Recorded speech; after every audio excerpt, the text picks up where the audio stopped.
Hello everyone, welcome to the commerce Adda platform. आज का session आप लोगों के लिए बहुत इंपॉर्टेंट होने वाला है। आज के पूरे सेशन में मैं आप लोगों को मार्केट मैनेजमेंट का फुल रिवीजन कराने वाली हूँ। तो जो भी इंपॉर्टेंट मॉडल्स है, इंपॉर्टेंट पॉइंट्स है, यानी marketing management full short revision आज आपका होने वाला है। चलिए, तो ठीक है, थोड़ा सा लेंथी हो सकता है सेशन। तो चलिए, without wasting time let's start the session. सबसे पहले मार्केटिंग मैनेजमेंट होता क्या है, हम ये समझ लेते हैं। The art and the science of the choosing market and getting, keeping and growing customers through creating and delivering and communicating the superior customer value। अगर मार्केटिंग मैनेजमेंट की बात करें तो मार्केटिंग मैनेजमेंट का जो काम होता है एक प्रोसेस है। मार्केटिंग मैनेजमेंट बेटा एक प्रोसेस है जहां पर सही प्रोडक्ट, सही प्राइस का, सही क्वालिटी का, सही कस्टमर तक पहुंचे। समझ में आ गया? सही प्रोडक्ट, सही प्राइस, सही क्वालिटी, सही कस्टमर तक पहुंचाना, साथ ही साथ कंपनी का प्रॉफिट बढ़ाने की जो भी प्लानिंग, प्लॉटिंग जो भी होता है वो मार्केटिंग मैनेजमेंट कहलाता है। आई होप आप लोग को समझ में आ गया हो। अब यहाँ से क्वेश्चन जो आते हैं वो आपके आते हैं बेटा मेन मार्केटिंग फिलोसफीज। सबसे बेसिक है और सबसे यहाँ से मैच द कॉलम में या फिर सिंगल लाइनर क्वेश्चंस बहुत सारे आते हैं। सबसे पहला यहाँ पर है production concept that focus on efficiency and availability. Customers prefer product that are affordable and easily available. देखो, प्रोडक्शन कॉन्सेप्ट ये कहता है कि कस्टमर जो है ना, जैसे आप लोग हैं, हम लोग हैं, कस्टमर हमेशा वही प्रोडक्ट लेता है बेटा, वही प्रोडक्ट प्रिफर करता है जो कि उसको सस्ता पड़े, नंबर वन। और दूसरी चीज जो उसको आसानी से अवेलेबल हो। मैं ये सबके साथ है, आप लोग भी तो कस्टमर ही हो। तो कस्टमर हमेशा उसी प्रोडक्ट को चूज करता है जो कि अफोर्डेबल हो, यानी अफोर्डेबल का मतलब सस्ता हो, और दूसरा इजीली अवेलेबल हो, जो आपको आसानी से मिल जाए। तो प्रोडक्शन कॉन्सेप्ट भी यही कहता है कि जब कस्टमर जो है वो सस्ती चीज पे भागता है और आसान वाली चीज पे भागता है जो उसे आसानी से मिल जाए, तो इस कॉन्सेप्ट के अंदर था जितना हो सके प्रोडक्शन करो, जितना हो सके सामान बनाओ और लोगों तक अवेलेबल कराओ। क्वालिटी क्या है, प्राइस क्या रहेगा, कस्टमर खुश होंगे नहीं होंगे, कोई मतलब नहीं इस कॉन्सेप्ट में। ये कॉन्सेप्ट सिर्फ ये कहता था कि कस्टमर्स को भाई ज्यादा से ज्यादा प्रोडक्शन करो और उनको सस्ते में और उनको आसानी से बस प्रोडक्ट अवेलेबल करा दो, बाकी वो खुश है नहीं खुश है हमें फर्क नहीं पड़ता। लेकिन फिर थोड़ा सा डेवलपमेंट हुआ तो प्रोडक्ट कॉन्सेप्ट आया which focus on quality and innovation. Customers value the best quality, performance and unique features. अब थोड़े से कस्टमर हो गए हैं शातिर। अब क्या हो गए, कस्टमर थोड़े से शातिर हो गए। वो ये बोलते हैं कि हमें ना, हम प्रोडक्ट तभी चूज करेंगे जब उस प्रोडक्ट के अंदर कोई बात होगी, उसके अंदर कोई क्वालिटी होगी, कोई ऐसा फीचर होगा जिसको देख के हमें लगेगा कि हाँ प्रोडक्ट बहुत अच्छा है। तो प्रोडक्ट कॉन्सेप्ट के फिर ये बोला गया कि भाई अब तो एक काम करो, अब जो है फोकस जो है ना वो सारा प्रोडक्शन से हटाओ, सारा फोकस जो है प्रोडक्ट की क्वालिटी पर लेकर आओ। यानी प्रोडक्ट की क्वालिटी कैसी होनी चाहिए, यानी इतनी अच्छी हो कि लोग देखकर कहे कि भाई खरीदेंगे तो यही खरीदेंगे। कंटिन्यूअस अपने प्रोडक्ट में, पुराना जो प्रोडक्ट है उसमें इनोवेशन लाते रहो। जैसे अब इसी बात है, आपने डिटॉल देखा होगा, तो डिटॉल का पहले साबुन आया करता था, सिर्फ साबुन आता था, ठीक है। लेकिन फिर उन्होंने क्या करना शुरू किया, उन्होंने उसको इम्प्रूवमेंट करने की कोशिश की। तो फिर उसके बाद वो लोग लिक्विड में लेकर आए, लिक्विड के बाद अब सैशे में लेकर आने लग गए ना, पाउडर फॉर्म में लाने लग गए हैं। तो यानी इम्प्रूवमेंट और इनोवेशन बहुत जरूरी है, नहीं तो कस्टमर प्रोडक्ट नहीं खरीदेगा। चलिए अब आगे बढ़ते हैं। फिर एक नया कॉन्सेप्ट लेकर आया गया जिसे बोलते हैं selling concept which focus on aggressive promotions. Customers won't buy enough unless the company pushes sales through advertising and promotions। Selling concept में ये बोला गया कि कस्टमर अपने आप नहीं खरीदने वाला वही प्रोडक्ट, कस्टमर अपने आप नहीं खरीदेगा प्रोडक्ट, हमें उसे फोर्स करना पड़ेगा। हमें कस्टमर्स को फोर्स करना पड़ेगा कि खरीदो खरीदो खरीदो, क्योंकि हमें सिर्फ अपने सामान बेचने से मतलब है। और ये कैसे होगा, ये होगा अग्रेसिव प्रमोशंस या एडवर्टाइजिंग। ऐसे एडवर्टाइजिंग करो, ऐसी प्रमोशन करो कि कस्टमर मजबूर हो जाए हमारा प्रोडक्ट खरीदने के लिए, ठीक है। फिर होता है आपका marketing concept. Marketing concept focus on long term needs. Success comes from understanding customer needs and delivering the better value than competitors. अब बोले कि भाई ऐसे काम नहीं चलेगा, हमें ना लंबे टाइम तक सोचना पड़ेगा। हमें सिर्फ ये नहीं देखना है कि प्रोडक्ट ही क्वालिटी की दे दी चलो बेच दिया, भाई बेचने से मतलब है नहीं। हमें कस्टमर की जरूरतों के हिसाब से प्रोडक्ट बनाना पड़ेगा और हमें कस्टमर को बेटर प्रोडक्ट देना पड़ेगा अपने कॉम्पिटिटर से। आया समझ में? ये नहीं कि एक बार बेच के छोड़ दिया, नहीं, हमें कस्टमर के साथ लंबा रिश्ता बनाना है। हमें कस्टमर्स के जरूरतों को समझना है कि उसे किस तरीके का प्रोडक्ट चाहिए, तो उसी तरीके का प्रोडक्ट जो है बेटा वो हमें बनाना है। अपनी मर्जी से नहीं बनाएंगे, कस्टमर की जरूरतों के हिसाब से बनाएंगे और उनको बेस्ट से बेस्ट प्रोडक्ट हम देने की कोशिश करेंगे। ये बोलता है मार्केटिंग कॉन्सेप्ट। फिर इसके बाद एक नया और आया, societal marketing concept, which focus on long term customer and society welfare. बोला कस्टमर तक तो ठीक है, अंडरस्टैंडिंग है, लेकिन साथ में सोसाइटी को भी लेके चलो। सोसाइटी को कैसे लेके चलेंगे? आप जो प्रोडक्ट बना रहे हैं, सबसे पहले ध्यान रखिए कि हमारे आसपास की जो प्रकृति है, हमारा नेचर है, हमारा एनवायरमेंट है, उसको किसी भी तरीके का नुकसान ना हो। आ गया समझ में? तो यानी आपको सोसाइटियल मार्केटिंग कॉन्सेप्ट भी अपनाना पड़ेगा। थोड़ा सा चैरिटी भी करिए, थोड़ा सा लोगों के भले के लिए भी कुछ करिए, हमेशा प्रॉफिट प्रॉफिट थोड़ी ना दिखेंगे। आगे आपको ये 5 मेन मार्केटिंग की फिलॉसफी, ठीक है? ठीक है, इसके बाद बेटा एक कॉन्सेप्ट और आता है, हॉलिस्टिक मार्केटिंग। इसमें बस आपको याद रखना है कि हॉलिस्टिक मार्केटिंग के अंदर कौन कौन से मार्केटिंग डिपार्टमेंट आते हैं। नंबर 1 आता है इंटरनल मार्केटिंग, दूसरा आता है इंटीग्रेटेड मार्केटिंग, तीसरा आता है सोशली रिस्पॉन्सिबल मार्केटिंग और चौथा आता है रिलेशनशिप मार्केटिंग। होलिस्टिक मार्केटिंग बेटा ये कहता है कि आपके कंपनी का छोटा हिस्सा, बड़ा हिस्सा, कोने वाला हिस्सा, बाहर वाला हिस्सा, अंदर वाला हिस्सा, कोई भी कंपनी के अंदर छोटा बड़ा हिस्सा है, सबको एक साथ मिलकर काम करना है। Whether it is an internal, whether it is an external, micro macro, कोई सा भी हो डिपार्टमेंट, छोटा है बड़ा है, सबको एक साथ मिलकर काम करना है। ठीक है, याद इसमें क्या करना है मैं आपको बता देती हूँ। आपको इसके टाइप्स याद करने हैं जो क्वेश्चन में पूछे जाते हैं। आप एक सिंपल सा एग्जाम्पल से समझिएगा। सपोज करिए घर में शादी है आपके, हॉलिस्टिक मार्केटिंग का एग्जाम्पल बता रही हूँ, फिर आपको समझ आएगा। सपोज करिए आपके घर में शादी है, तो आप आएंगे इंटरनल मार्केटिंग के अंदर। इंटरनल का मतलब अंदर, तो सबसे इंपॉर्टेंट ये जरूरी है कि शादी में जो आपके चाचा ताऊ फूफा, उनके मुंह फूले हुए ना हो। यानी आपको अपने अंदर के डिपार्टमेंट को खुश करना जरूरी है। शादी तो अब बाद में करना, लेकिन पहले जो आपके इंटरनल मार्केटिंग, यानी जो आपके अंदर के घर के लोग हैं, जैसे आपके चाचा ताऊ फूफा मौसा, ठीक है, इन सबका मुंह फूलना नहीं चाहिए भाई, ये इनका खुश होना बहुत जरूरी है। ठीक है, चलिए इंटरनल मार्केटिंग का कर लिया। उसके बाद बोला जाता है बेटा इंटीग्रेटेड मार्केटिंग। इंटीग्रेटेड का मार्केटिंग का मतलब ये है कि आपने शादी का हॉल बुक किया होगा, केटरिंग बुक की होगी, सब कुछ क्या होगा, तो सब कुछ एक जैसा होना चाहिए। ऐसा नहीं है कि डेकोरेशन तो बेटा आपने एकदम A++ कर दी, A ग्रेड की, खाना एकदम C ग्रेड का हो गया, ये चीज नहीं करनी है। यानी अगर आप शादी कर रहे हो, रॉयल शादी कर रहे हो, जैसा कहते हैं शाही शादियां हो रही हैं, तो फिर आपको ये देखना पड़ेगा कि हर जगह रॉयल आपकी जो रॉयल्टी है वो दिखनी चाहिए। अगर आपका डेकोरेशन A+ है तो आपका खाना भी A+ होना चाहिए, आपकी सर्विसिंग भी A+ होनी चाहिए, आपकी रिटर्न गिफ्ट्स भी A+ होने चाहिए। सब चीज एक जैसा होना जरूरी है, that is called integrated marketing. फिर आता है बेटा आपका रिलेशनशिप मार्केटिंग।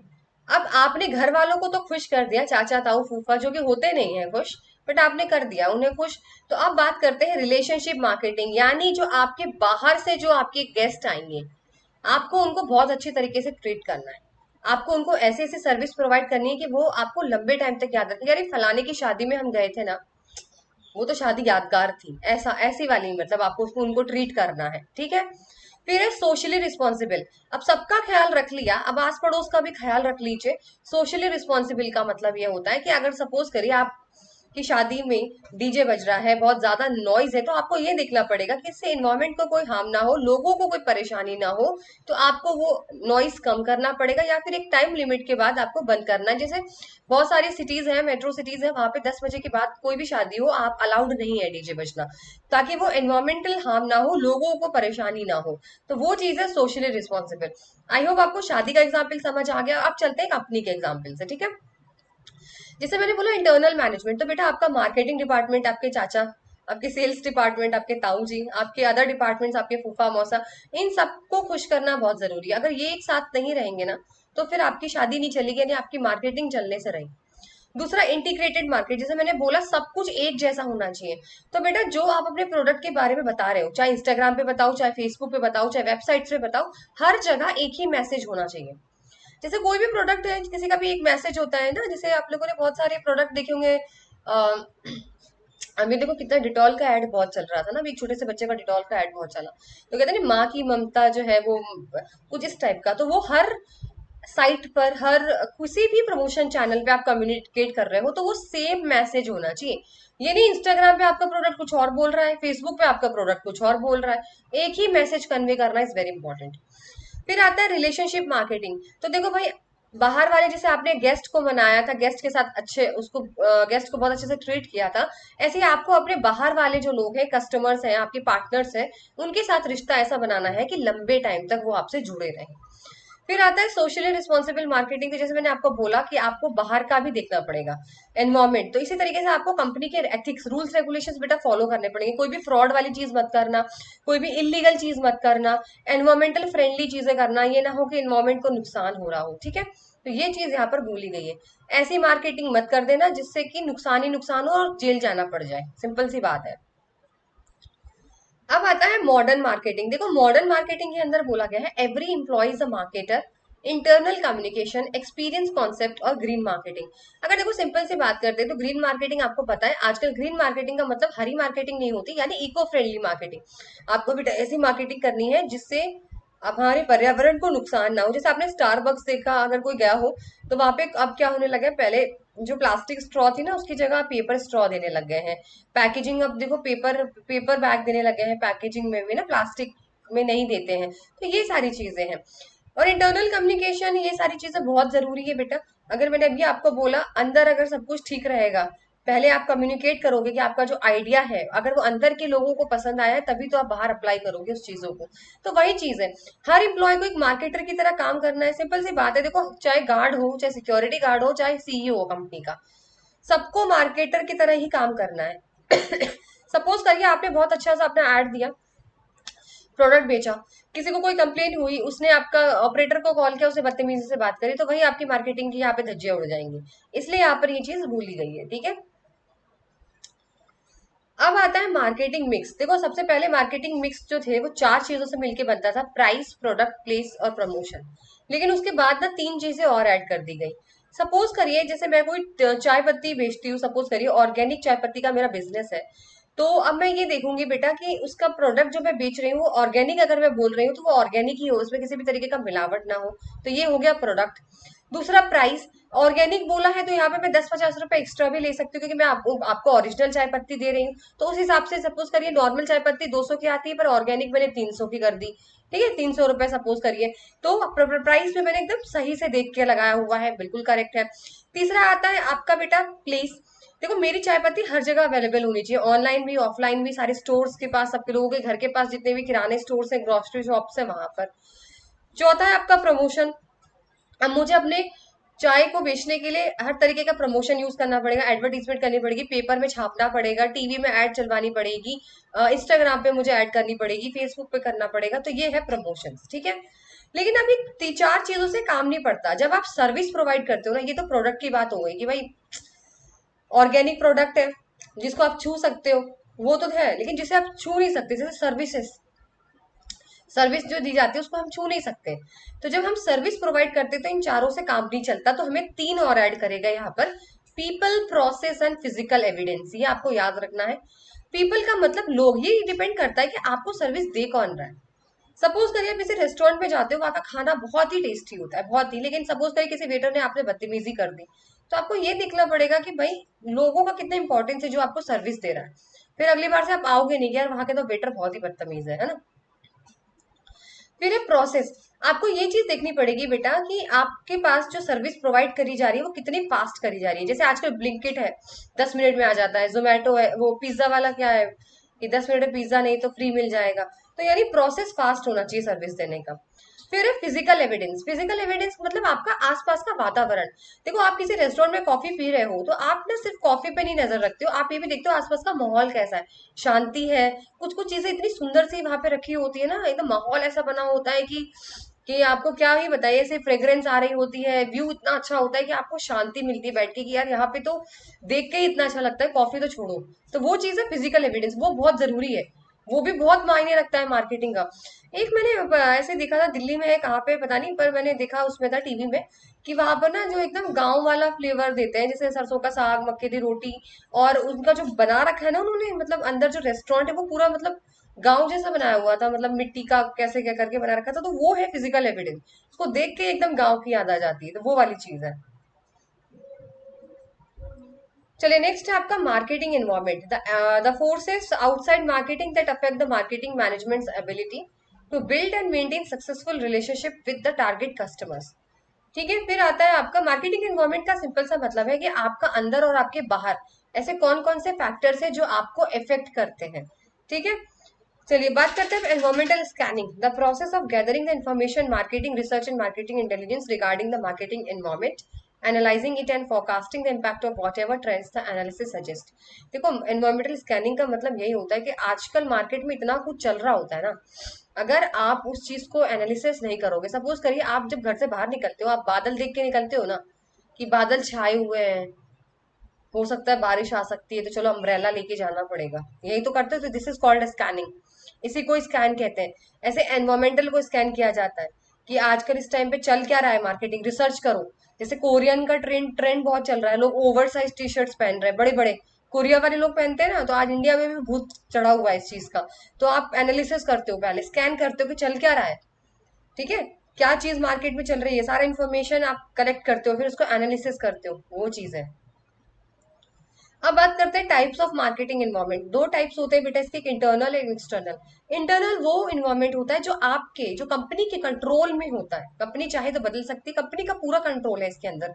लेकिन एक्सटर्नल इन्वायरमेंट के अंदर कंट्री का, कंपनी का कोई इन्वॉल्व यहाँ पर कंट्रोल नहीं है। ठीक है, जैसे इंटरनल इन्वायरमेंट की बात करें, plan policy, human resource, financial resource, corporate की image, plant machinery, labour management, relationship, ये सब कंपनी के हाथ में होता है। कंपनी जैसे चाहे प्लान बना सकती है, कंपनी जैसे चाहे रिसोर्सेज जहां से लाना हो, जो चीज चाहे कंपनी कर सकती है, लेकिन एक्सटर्नल के अंदर नहीं कर सकती बेटा। जिसके अंदर एक आता है माइक्रो, एक आता है मैक्रो। अब माइक्रो वो चीज होती है जो कंपनी के सबसे ज्यादा क्लोज होती है, और मैक्रो वो होता है जो कंपनी के सबसे ज्यादा दूर होती है। ये सबसे अच्छा तरीका है समझने का। तो एक्सटर्नल इन्वायरमेंट वो इन्वायरमेंट है माइक्रो, जो आपकी कंपनी के बहुत ज्यादा क्लोज है, जैसे आपके कस्टमर, आपके कॉम्पिटिटर्स, आपके सप्लायर्स, आपकी सोसाइटी। अब सपोज करिए आपके कस्टमर का टेस्ट चेंज हो गया, तो फिर आपके लिए मुसीबत हो जाएगी। सपोज करिए आपके कॉम्पिटिटर्स आपसे कम प्राइस पे बेच रहे हैं, तो आपके लिए मुसीबत है ना।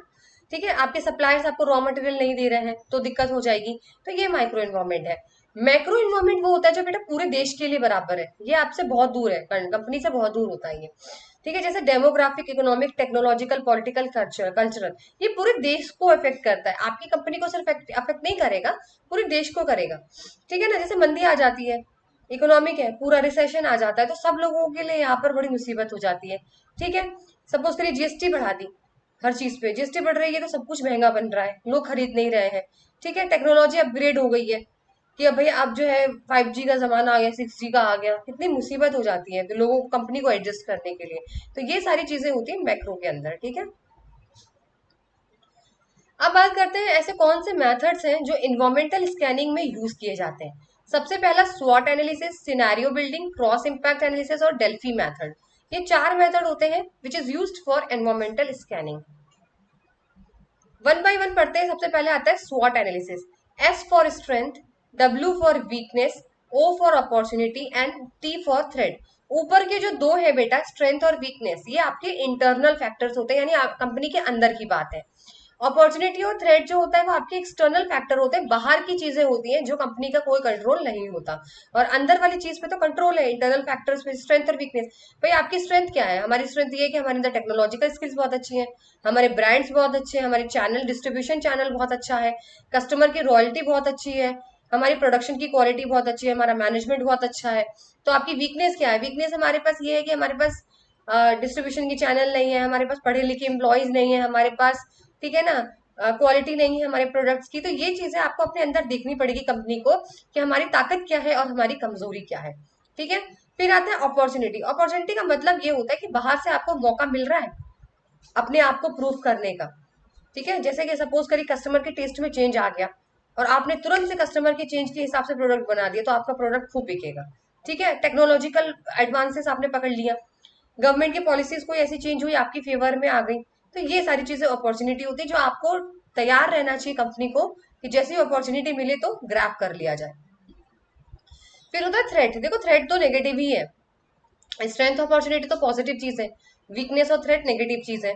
थ्रेट होता है, सपोज करिए आपके कस्टमर ने प्राइस कम कर दिया, आपके कस्टमर जो है ज्यादा अच्छा एडवर्टीजमेंट कर रहे हैं, आपके कस्टमर जो है वो आपको हराने की कोशिश में लगे हुए हैं, ठीक है ना, एकदम मतलब सब कुछ आपके कस्टमर ने कब्जा कर रखा हुआ है, आपके कॉम्पिटिटर्स, तो ये थ्रेट होता है। कहीं आपसे पहले आपके कस्टमर ने जाकर वो अपॉर्चुनिटी ना ले ली हो, तो ये सारी चीजें होती है थ्रेट। डर तो रहता ही है, कॉम्पिटिटर्स का बहुत डर रहता है।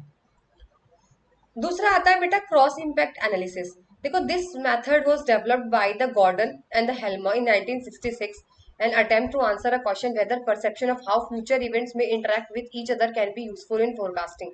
देखो क्रॉस इम्पैक्ट का सिंपल सा मतलब होता है कोई एक इवेंट है, सपोज करिए कोई एक इवेंट है ए, तो एक में अगर कोई चेंज आता है तो बी के अंदर क्या फर्क पड़ता है, ये चीज जानने की बात करता है क्रॉस इम्पैक्ट एनालिसिस।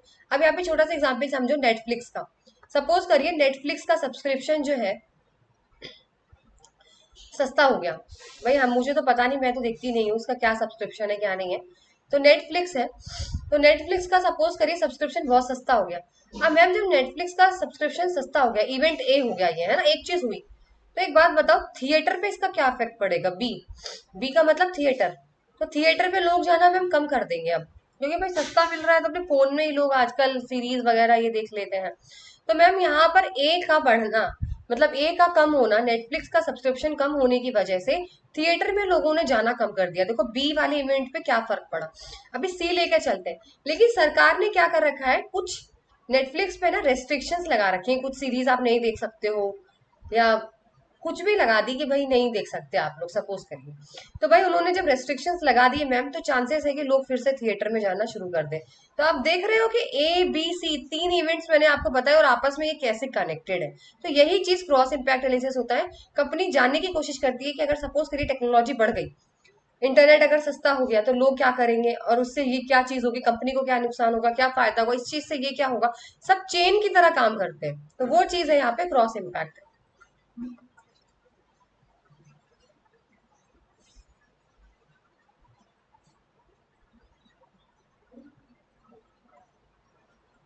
फिर आता है डेल्फी मेथड। देखो डेल्फी मेथड का सिंपल सा मतलब होता है experts, panel of experts, experts का ओपिनियन लेना। इसके अंदर क्या होता है बेटा, सपोज करिए कंपनी एक क्वेश्चन की लिस्ट बनाती है, कंपनी के पास एक कोऑर्डिनेटर होता है, कोऑर्डिनेटर क्या करता है लिस्ट बनाता है, उस लिस्ट में सारे क्वेश्चंस लिखे होते हैं, वो क्वेश्चंस वो लोग सारे एक्सपर्ट्स को भेजते हैं, लेकिन आपस में एक दूसरे को एक्सपर्ट्स को नहीं पता, आपस में एक दूसरे के एक्सपर्ट्स को नहीं पता, सब अलग अलग अलग रह रहे हैं। ठीक है, सपोज करिए मेरी कंपनी है, मैंने एक लिस्ट बनाई और लिस्ट बना के जो मैं कोऑर्डिनेटर हूँ कंपनी की, मैंने लिस्ट बनाई क्वेश्चंस की और मैंने सबको एक्सपर्ट्स को भेज दिया। अब उनका फीडबैक आएगा, उनका फीडबैक होकर फिर मैंने एक समरी बनाई कि भाई सब ये ऐसे कर रहा है, इस चीज पे ये आ रहा है, फिर वो बनाकर मैंने फिर सबके पास भेज दी, ताकि कोई करेक्शन है, किसी को कुछ और क्रॉस एनालिसिस करना है उसके अंदर, किसी को कुछ पसंद नहीं आया तो आप फिर से चेक करो, वो फिर से करेंगे। ऐसा जब तक चलता रहेगा जब तक सारे के सारे एक डिसीजन पे नहीं पहुंचते, उसे बोलते हैं डेल्फी मेथड। फिर आता है सिनेरियो प्लानिंग। देखो सिनेरियो प्लानिंग बेटा वो प्लानिंग होती है जिसमें हम पहले से स्क्रिप्ट लिख के चलते हैं और पॉसिबल से पॉसिबल तीन केस सोच के चलते हैं। कैसे मैम, एक तो सबसे होता है बेस्ट क्या हो सकता है इसमें, दूसरा सोच सकते हैं सबसे बेस्ट से अच्छा क्या हो सकता है सिचुएशन में, दूसरा सोचते हैं एवरेज क्या होगा, और तीसरा सोचते हैं सबसे खराब से खराब क्या हो सकता है। अच्छा एक बात बताओ, आप लोग कोई काम करते हो अपनी जिंदगी में, कोई रिस्क लेने चलते हो, आप लोग खुद बताओ कभी आप लोगों ने लिया होगा, तो आप पहले ये सोचते हो ना कि अगर मैंने ये काम किया, चलो सपोज करो मैंने घर से चोरी करी, मैंने घर से 50,000 की चोरी करी, तो मैं सोचूंगी सबसे अच्छा से अच्छा क्या हो सकता है कि अगर मैंने घपला किया है तो यार मेरा फायदा हो जाएगा, मेरा बिजनेस खुल जाएगा, 50,000 में मेरा काम बन जाएगा। एवरेज क्या हो सकता है, ज्यादा ज्यादा ये होगा कि मम्मी डांटेंगी, पापा थप्पड़ भी मार सकते हैं, वर्स्ट से वर्स्ट क्या होगा, घर से बाहर निकाल देंगे। ऐसा सोच के चलते हैं ना कोई भी सिचुएशन, तो ऐसे कंपनी सोच के चलती है। ऐसे कंपनी को एक पर्टिकुलर टॉपिक ले लेती है, सपोज करिए कि टेक्नोलॉजिकल बढ़ गई, टेक्नोलॉजिकल एडवांसमेंट हो गई है तो कंपनी ज्यादा ज्यादा ये सोचे कि चलो अच्छा टेक्निकल एडवांसमेंट हो गई तो हमारे पास तो सब कुछ है, अच्छे स्किल्स है, अच्छे अच्छे सॉफ्टवेयर इंजीनियर से, तो हम तो फायदा उठा सकते हैं। ज्यादा ज्यादा वो सोचेंगे एवरेज है, हो सकता है हमें फायदा हो सकता है नुकसान हो। वर्स्ट से वर्स्ट ये सोचेंगे, ज्यादा ज्यादा ये होगा कि हम कॉम्पिटिशन से बाहर निकल जाएंगे। तो ये होता है सिनेरियो प्लानिंग, पहले से ही सोच के बैठ सकते हैं हम लोग इसके अंदर। अब आता है आपका consumer behaviour. Consumer behaviour is a study of how individual customers, groups और organisation select, buy, use and dispose ideas, goods and service to the satisfy their needs and wants. Simple सी बात है, कंज्यूमर बिहेवियर का मतलब होता है consumer को पढ़ना। कैसे एक कंज्यूमर क्या सामान खरीदता है, क्यों खरीदता है, क्या सोच के खरीदता है, और उसके बाद वो सेटिस्फाई होता है या नहीं होता, उसको पूरा स्टडी करना होता है, कंज्यूमर बिहेवियर को बोलते हैं। क्या खरीदता है, उसका क्या टेस्ट है, कंज्यूमर क्या चाहता है खरीदना, समझ में आ रहा है, कंज्यूमर क्या क्यों खरीद रहा है इस चीज को, क्या सोच के खरीद रहा है, और खरीद लिया तो सेटिस्फाई है या नहीं है। तो ये सारा चीज कंज्यूमर के बारे में पढ़ना, उसे बोलते हैं कंज्यूमर बिहेवियर। क्वेश्चन आएगा आपका यहाँ से बेटा, प्रोसेस याद कर लीजिएगा। सबसे पहला प्रोसेस है प्रॉब्लम रिकॉग्निशन। सपोज करिए मेरी प्रॉब्लम है कि मुझे फोन चाहिए, क्योंकि मुझे फोन चाहिए, सिंपल से है, मुझे फोन चाहिए, मेरा फोन वैसे भी खराब है तो मुझे नया फोन चाहिए, ठीक है। तो मैंने अपनी प्रॉब्लम को पहचाना कि मुझे फोन की जरूरत है, that is called problem recognition. अपनी जरूरत को पहचानो। उसके बाद इंफॉर्मेशन सर्च एंड इवेल्युएशन। अब बेटा इसके बाद में क्या करूंगी, फोन के बारे में सर्च करूंगी, कौन सा फोन सही है, अच्छा ये वाला है या ये वाला है। फिर उसके बाद में यहाँ पे करूंगी इवेल्युएशन, ठीक है। इवेल्युएशन का मतलब, अब मैंने जैसे 10 फोन चूज कर लिए, रेडमी भी अच्छा है, मोटरोला भी ठीक है, रियलमी भी ठीक है। अब उनमें से मैं एक सेलेक्ट करूंगी बेटा कि अब इनमें से सबसे बेस्ट कौन सा है। तो सपोज करिए मैंने रेडमी का चूज कर लिया, ठीक है, इवेल्युएट करके। फिर आता है परचेजिंग प्रोसेस। अब उसके बाद क्या करूंगी बेटा, मैं परचेज करूंगी, खरीदूंगी, एक्शन, ठीक है। उसके बाद पोस्ट परचेज बिहेवियर, खरीद तो लिया, अब 2-3 महीने बाद देखूंगी फोन कैसे, पता चला खराब ही ले लिया मैंने, है ना। ऐसा मेरे साथ हुआ है, मोटरोला कंपनी का मत लीजिएगा फोन आप लोग भी। मैंने फोन लिया सोच के कि बहुत अच्छा है, और लेकिन उसके बाद जब उसको यूज किया वो एकदम डेड हो गया फोन। तो मोटरोला कंपनी मेरे लिए तो बहुत ही बकवास हो चुकी है। तो अब देखो, मैं पोस्ट परचेस इवैल्यूएशन मेरा रहेगा कि मैं सेटिस्फाई नहीं हूँ खरीदने के बाद, और दोबारा मैं मोटरोला कंपनी का कभी नहीं खरीदने वाली। तो ये चीज होती है पोस्ट परचेस बिहेवियर। अब बात करते हैं फैक्टर इन्फ्लुएंसिंग कंज्यूमर बिहेवियर। यहाँ से क्वेश्चन बनता है, डायरेक्ट क्वेश्चन। कौन कौन से फैक्टर है बेटा जो कंज्यूमर को जब कंज्यूमर खरीदारी करता है तो कौन कौन से फैक्टर हैं जिसकी वजह से वो खरीदता है, अफेक्ट करता है उसको। सबसे पहला है साइकोलॉजिकल फैक्टर, यानी उसके दिमाग से। जैसे मोटिवेशन। अब मोटिवेशन का मतलब, कुछ लोग तो डर के मारे भी खरीद सकते हैं, कुछ लोग खुशी के मारे भी खरीद सकते हैं। अब सपोज करिए लोगों को अपनी जान का बड़ा खतरा है आज के टाइम पे, कि अरे पता नहीं कहीं कुछ हो तो नहीं जाएगा, तो वो एक्सीडेंट इंश्योरेंस लेते हैं, हेल्थ इंश्योरेंस खरीदते हैं, लाइफ इंश्योरेंस खरीदते हैं। तो वो चीज है मोटिवेशन। फिर आता है परसेप्शन। देखो हर लोगों का ना तरीका अलग अलग है। अगर कोई एक एड चल रही है, सपोज करिए कोई भी एड चल रही है, सपोज करिए मैं आपको डिटॉल वाली एड बताती हूँ, जो वो बच्चे की बहुत फेमस चल रही है ना, डिटॉल वाली एड, जो वो गिर जाता है फिर वो किसी को नहीं बताता और कहता है मम्मी मैं तो रोया ही नहीं, क्योंकि वो मम्मी के पास आके रोता है, ठीक है। तो सबका देखने का नजरिया है। अब किसी किसी लोगों को लगेगा कि बहुत ही ज्यादा टचिंग है यार, कितना मतलब कितनी अच्छी एड बनाई है, लेकिन दूसरे नजरिए से अगर देखा जाए, कोई दूसरा है तो वो ये कहेगा इसमें क्या बात हुई कि मैं सबके सामने रोया नहीं। ये चीज मुझे भी नहीं पर्सनली अच्छी लगी। रो सकते हो भाई, आपको चोट लगी आप किसी के सामने भी रो सकते हो, तो ये चीज है। तो इसको ये नहीं है कि आप अपने आंसू को क्यों छुपा रहे हो, बच्चा है, अगर कहीं भी चोट लग सकती है, कहीं भी गिर सकता है तो रोएगा, इंतजार नहीं कर सकते ना, आंसू तो कैसे रुकेंगे। तो वो चीज है। तो सब लोगों को, किसी को ऐड अच्छी लगी उसने सामान खरीद लिया, किसी को ऐड लगी कि ठीक ठाक ही है उसने नहीं खरीदा। तो इससे इफेक्ट हुआ कि नहीं हुआ कंज्यूमर पे। फिर आता है लर्निंग, खरीद के सीखना। जैसे मैंने फोन खरीदा था मोटरोला का, इतना घटिया निकला तो मैं सीख गई कि अब मुझे नहीं लेना है, तो वो चीज है लर्निंग। एटीट्यूड एंड बिलीफ भी इसी तरीके से होता है। कोई कोई बहुत विश्वास मानता है कि डिटॉल जो है बहुत पुराने जमाने से चलता है, मेरा तो विश्वास है घड़ी पे। घड़ी घड़ी का भी बहुत विश्वास है ना, घड़ी का क्या आता है, powder, I think washing powder. तो लोगों को बहुत विश्वास है कि यार ये पुराने से चल रहा है तो ये बहुत अच्छा है, इसको लो। तो वो चीज एटीट्यूड एंड बिलीफ है। फिर आता है सोशल फैक्टर। देखो सोशल फैक्टर भी आपको कहीं ना कहीं बहुत ज्यादा इन्फ्लुएंस करता है कंज्यूमर को। कैसे, फैमिली।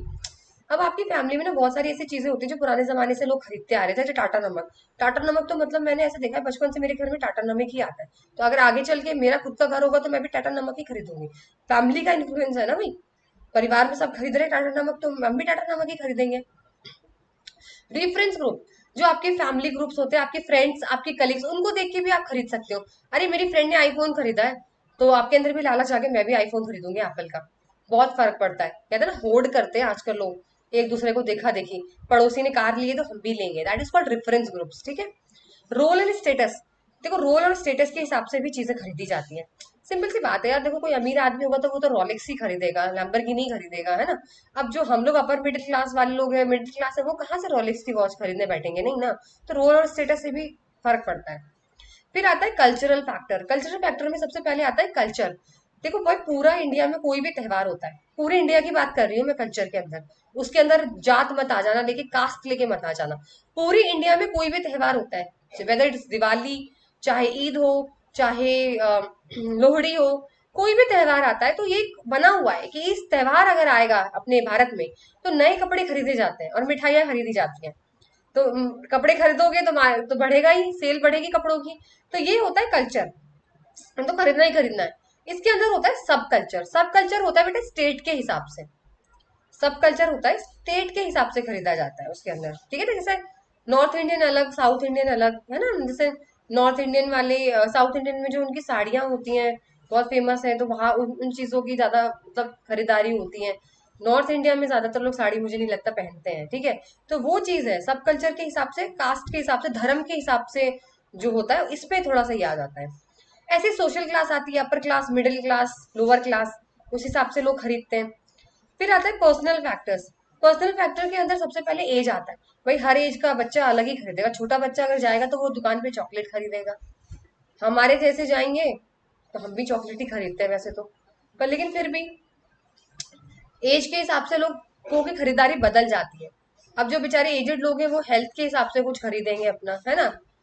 छोटे बच्चे अपने खाने के लिए कुछ खरीदेंगे, तो एज के हिसाब से फीमेल्स कुछ और खरीदती हैं, इस तरीके का। इनकम, देखो इनकम पे बिल्कुल डिपेंड करती है कि आपकी इनकम कितनी है। भाई आपकी इनकम ज्यादा होगी तो आप ज्यादा खर्चा करोगे। ऑक्यूपेशन बहुत डिपेंड करता है, भाई आप किस प्रोफेशन के अंदर काम कर रहे हो। मामूली से सिक्योरिटी गार्ड है तो उसके पास इतनी कहाँ सैलरी है, तो उस हिसाब से वो खरीदेगा। कंपनी का सीईओ है तो उसका ऑक्यूपेशन अलग है, वही वो तो फिर अलग चीज तरीके से खरीदेगा। ऐसे लाइफस्टाइल होती है भाई, कोई कोई फिटनेस फ्रीक होते हैं तो पाउडर, प्रोटीन पाउडर ज्यादा खरीदते हैं। कोई कोई लोग बेचारे वीगन हो गए हैं आजकल, तो वो दूध वाले, डेयरी वाले प्रोडक्ट्स खरीदते ही नहीं, जो जानवरों से जो भी प्रोडक्ट्स आता है वो नहीं लेते हैं। सबकी अपनी अपनी लाइफस्टाइल हो गई है, ठीक है ना। Liquid assets of the consumer, आपके हाथ में कितना कैश है खरीदने के लिए, ये भी मायने रखता है, आपके जेब में कितना पैसा है। फिर आता है इकोनॉमिक फैक्टर। इकोनॉमिक फैक्टर में भी आपकी पर्सनल इनकम कितनी है बेटा, आपका पूरे फैमिली इनकम कितनी है। जैसे आपके पापा कमाते हो, आप भी कमाते हो, आपके भाई भी कमाते हो, तो टोटल लोग ज्यादा कमाएंगे तो ज्यादा ऐश करोगे आप लोग, है ना। फिर इनकम एक्सपेक्टेशंस, आगे अगर आपको लगता है कि हमारी इनकम 1 साल के बाद बढ़ जाएगी तो फिर आप उसी हिसाब से खर्चा करना शुरू कर देते हो। कंज्यूमर क्रेडिट, अगर आपको पता है ईएमआई सस्ता है, आप बड़ी से बड़ी महंगी चीज उधार पे ले सकते हो, इंस्टॉलमेंट में। आजकल लोग फोन ईएमआई पे ले रहे हैं, फ्रिज ईएमआई पे ले रहे हैं, तो लोग ज्यादा से ज्यादा खरीदते हैं। ईएमआई तो फ्री थोड़ी ना होता है। मुझे ऐसा लगता है, लोगों को ऐसा लगता है कि ईएमआई फ्री होता है। मुझे पर्सनली लगता है ईएमआई बोझ होती है आप लोगों के सर के ऊपर। अपने शौक कम पूरे करो ना, शौक पूरे करने हैं, उसको कम नहीं करना है, चाहे कर्जों में डूब के मर जाओ। तो ईएमआई आपको कोई फ्री में थोड़ी ना दे रहा है, बट नहीं, फोन ईएमआई में मिल रहा है ना, अरे ले लेते हैं 1 लाख का। फ्रिज ईएमआई में मिल रहा है ना, अरे ले लेते हैं। पता नहीं लोग ये क्यों नहीं समझते हैं कि आप वो भी उधार है। जब दब जाओगे ना उसके नीचे तो शौक भी रखा का रखा रह जाएगा। फिर आता है सेविंग्स। सेविंग्स वही चीज है कि आप अपने खर्चों से आप अपने कितना सेव कर रहे हो आगे के लिए, फ्यूचर के लिए। तो वो भी फर्क पड़ता है कंज्यूमर बिहेवियर में। आई होप आपको ये सब समझ आ गया हो। अब बाइंग मोटिव आता है। बाइंग मोटिव का मतलब, एक तो खरीद तो रहे हो, उसके अंदर का रीजन क्या है खरीदने का, खरीदने का रीजन बताइए। एक होता है प्रोडक्ट बाइंग मोटिव, एक होता है पेट्रोनेज बाइंग मोटिव। प्रोडक्ट के अंदर भी बेटा इमोशनल रेशनल आता है, पेट्रोनेज के अंदर भी इमोशनल रेशनल आता है। देखो प्रोडक्ट मोटिव के अंदर क्या होता है, सबसे पहले मैं आपको प्रोडक्ट के बारे में बताती हूँ। प्रोडक्ट मोटिव का सिंपल सा मतलब होता है कि आपने प्रोडक्ट को देख के खरीदना। किसको देख के खरीदना, प्रोडक्ट को देख के खरीदना। जैसे डिटॉल को देख के खरीदना, घड़ी, वॉशिंग पाउडर को देख के खरीदना। प्रोडक्ट का लेना देना है, उसकी क्वालिटी देख के खरीदना, उसके फीचर्स देख के खरीदना। अब उसके अंदर दो चीज आती है बेटा, एक तो होता है इमोशनल, एक होता है रेशनल। इमोशनल का मतलब भावनाओं में बह के खरीदा है आपने, और दूसरी चीज होती है रेशनल, दिमाग से सोच के खरीदा है प्रोडक्ट आपने। अच्छा अब मैं बताती हूँ डिटॉल का। चलो डिटॉल ही चल रहा है तो डिटॉल ही लेके चलते हैं। नहीं, डाइपर्स लेके चलते हैं। देखो बहुत अच्छा डाइपर्स का एग्जाम्पल बताती हूँ आप लोगों को। अब क्या होता है, आप लोग ऐड देखते हो, है ना, टीवी में बहुत सारे डायपर्स के ऐड आते हैं। तो उसमें एक जो न्यूली मदर होती है, माँ होती है, वो ये देखती है अगर वो दिमाग से सोचेगी रेशनली, तो वो ये देखेगी कि हाँ मुझे डायपर्स इसलिए लेनी चाहिए क्योंकि इसके अंदर जो है बच्चे का ठीक है प्रोटेक्शन रहेगा, पूरा रैशेस भी नहीं होंगे उसको। इस डायपर की क्वालिटी यही है कि बच्चे को रैशेस नहीं होंगे, खुजली नहीं होगी इसको लगाने से। और साथ ही साथ इसके अंदर इंडिकेटर भी है, अगर बच्चे ने कुछ भी जैसे उसके अंदर सुसु पॉटी करी तो वहां पे मार्क आ जाता है ब्लू कलर का, तो पता चल जाता है कि आपका जो डायपर है वो फुल हो चुका है, आप उसको रिप्लेस करो, चेंज करो। ठीक है, तो ये सारी चीजें आपको आप देख के दिमाग से ले रहे हो कि मैं ये जो है इसीलिए ले रही हूँ क्योंकि इस प्रोडक्ट में ये क्वालिटी है। ये तो हो गया दिमाग वाला। दूसरा होता है प्रोडक्ट की इमोशनल। अब आपने एक छोटा सा बच्चा देखा, डायपर की एड देखी, मम्मियां हैं वो बेचारी सी इमोशनल हो गई, ये हम भी अपने बच्चे के लिए लेकर आएंगे, तो that is called emotional buying. आपने भावनाओं में बह के वो चीज खरीदी है। ठीक है, दूसरा होता है पेट्रोनेज। अब पेट्रोनेज जो है ना वो प्रोडक्ट नहीं देखता, वो तो या तो दुकानदार देखता है, वह या तो वो ब्रांड देखता है। मैम दुकानदार को भी देख के कोई जाता है, बिल्कुल हम जाते हैं जैसे आप डॉक्टर के पास जाते हो ना, वही चीज हाल यहाँ पर है। पेट्रोनेट जो है ना वो ना क्वालिटी देखता है, प्रोडक्ट प्रोडक्ट से उसको कोई लेना देना नहीं, उसको दुकानदार से लेना देना है या फिर उसको उस दुकान से लेना देना है। जैसे 50-50 साल पहले की दुकानें नहीं होती थी, आपके पापा भी जाया करते थे, अब आप जाते हो उस चीज से क्योंकि आपका भरोसा है उस दुकान पे। जैसे डॉक्टर नहीं होते, अब आप लोग डॉक्टर कैसे देख कर जाते हो कि नहीं यार ये डॉक्टर तो बहुत अच्छा है क्योंकि मेरे पापा भी इसी डॉक्टर के पास जाया करते थे अपने टाइम पे, तो हम भी उसी पे जाते हैं। ठीक है, तो ये वाली चीज होती है पेट्रोनेज के अंदर। सपोज करिए अब इसके अंदर भी दो चीज होती है, एक इमोशनल और एक रेशनल। अब सपोज करिए आप एक दुकान पे जाते हो तो आप एक रेशनल दिमाग लगा के इसलिए जाते हो, वहां जाता हूँ ना मैं, तो ये लोग मुझे हम पता नहीं इस दुकान पे तो हमेशा मेरे को डिस्काउंट मिलता है 10%, कभी कूपन मिलता है, कभी डिस्काउंट मिलता है, कभी कुछ मिल जाता है। यार इस दुकान पे तो भाई जाना ही जाना है और कहीं से मैं नहीं जा रहा, मैं तो इसी दुकान पे जाने वाली हूँ। मैं तो यहाँ पे तो कभी ना कूपन मिल जाता है, कभी मुझे यहाँ पे डिस्काउंट मिल जाता है, मैं तो इसीलिए जा रही हूँ। तो ये तो हो गया रेशनल, दिमाग सोच के गई मैं। दूसरा होता है इमोशनल। इमोशनल इसलिए जाती हूँ, वो जो दुकान का मालिक है ना वो अंकल बहुत ही प्यारे, जब मैं वो जाती हूँ तो मुझे चॉकलेट खिलाते हैं, मैं जाती हूँ तो मुझे चाय कॉफी पूछते हैं, मुझसे बहुत प्यार से बात करते हैं, मैं तो इसीलिए जाती हूँ उनकी दुकान पे। तो ये हो गया इमोशनली पैट्रोनेज, आपको आ गया होगा समझ में। फिर आता है आपका STP model, segmentation, targeting and positioning. देखो यहाँ पर तीन तरीके का होता है। सेगमेंटेशन का मतलब होता है, मैं आपको यहाँ पे एक डायग्राम बना के दिखाती हूँ, आप समझ जाओगे। सपोज करिए ये गोल बनाया हुआ है मैंने, ठीक है, इसके अंदर जब आप टुकड़े कर देते हो ना बेटा इसके मार्केट के, सपोज ये मार्केट है, अब आपने मार्केट के टुकड़े कर दिए, दैट इज कॉल्ड सेगमेंटेशन। अब आपके जितने ये पीसेस कर दिए इसको बोलते हैं सेगमेंटेशन।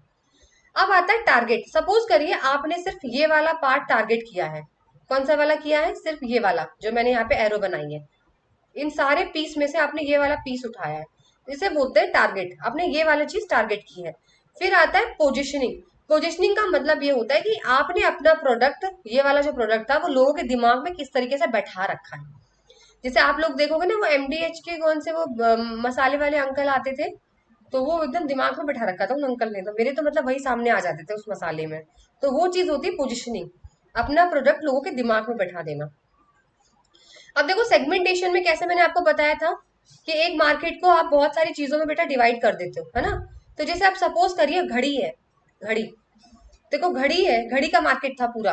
एक है आपकी टाइटन की वॉच, एक है आपकी यंग ग्रुप के लिए, एक है आपके गोल्ड लवर के लिए, एक है आपके बच्चों के लिए, एक है आपके डिजाइनर के लिए, एक है आपकी क्लासेस के हिसाब से। इस तरीके से डिवाइड कर देना उसे बोलते हैं मार्केट सेगमेंटेशन। अब देख लो एक घड़ी थी, सोच के देखो, एक घड़ी थी और उसके कितने टुकड़े कर दिए। एक तो भाई अमीर लोगों के लिए बना दी, एक मिडिल के लिए, एक लोअर के लिए, गोल्ड लवर के लिए गोल्ड की तरीके की बना दी, बच्चों के लिए अलग बना दी, लेडीज अलग बना दी, डिजाइनर अलग बना दी, बच्चों के लिए अलग बना दी, बाहर के लिए अलग बना दी, घर के लिए अलग बना दी।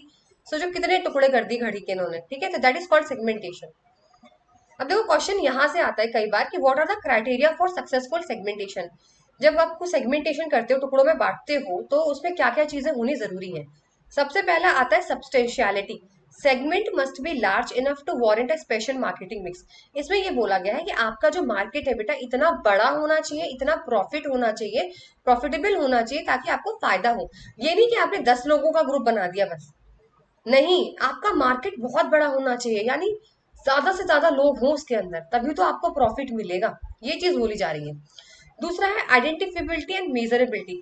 देखो आपका जो मार्केट है, आपका जो टुकड़ा है, सेगमेंट है, उसको पहचानना बहुत जरूरी है।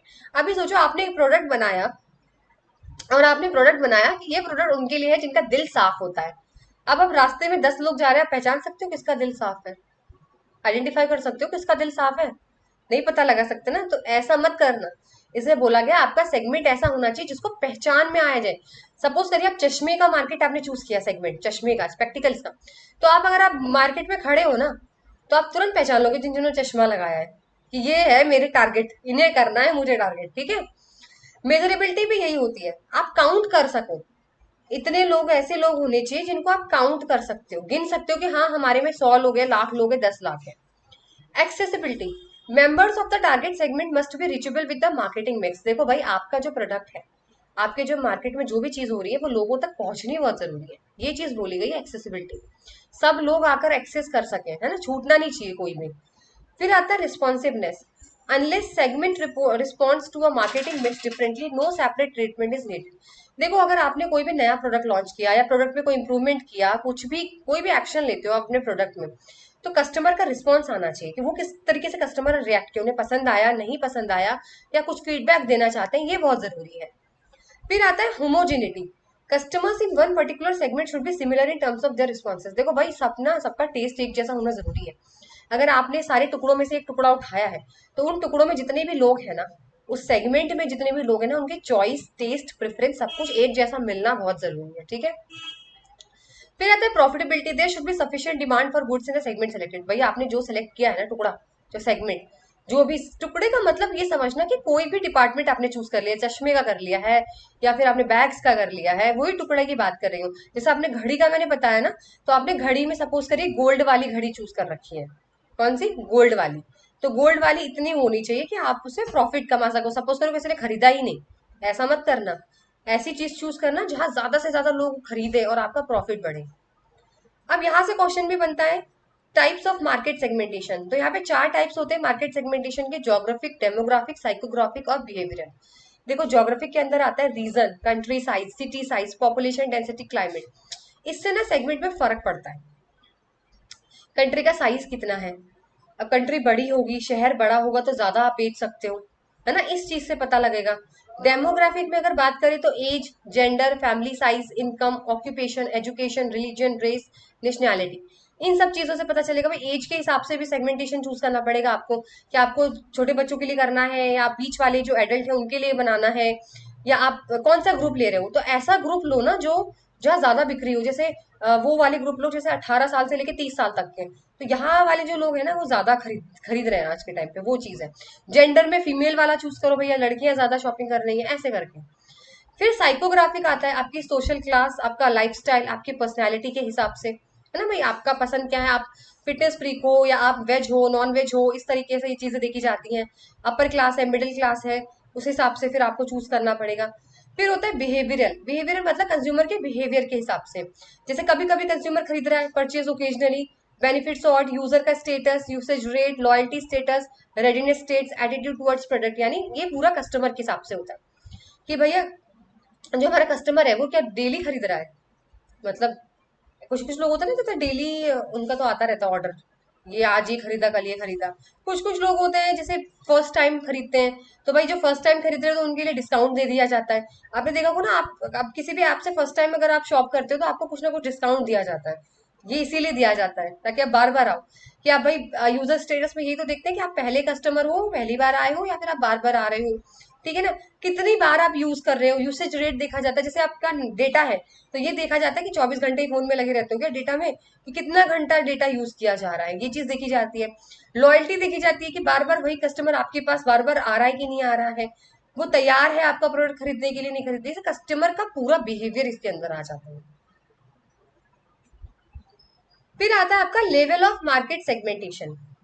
देखो लेवल ऑफ मार्केट सेगमेंटेशन के अंदर आपका segment market, niche market, local market और इंडिविजुअल, बड़े से छोटे पे आते हैं।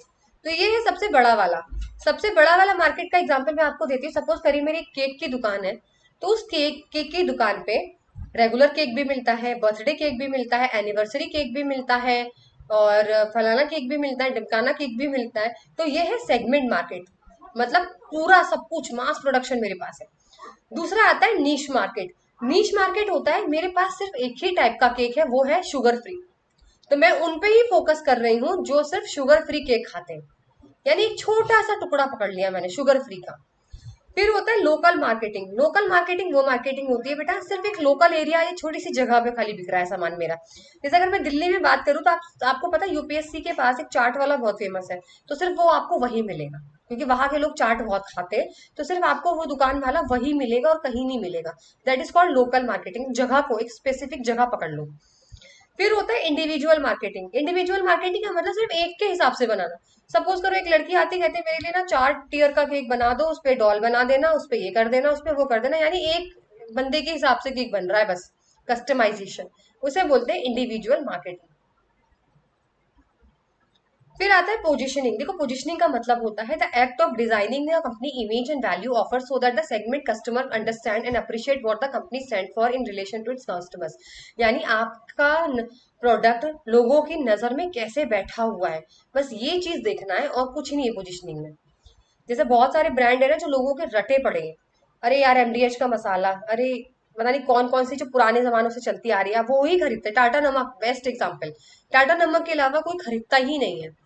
Target market. देखो टारगेट मार्केट वही होता है जैसे मैंने आपको बोला ना, किसी एक ग्रुप को टारगेट करना।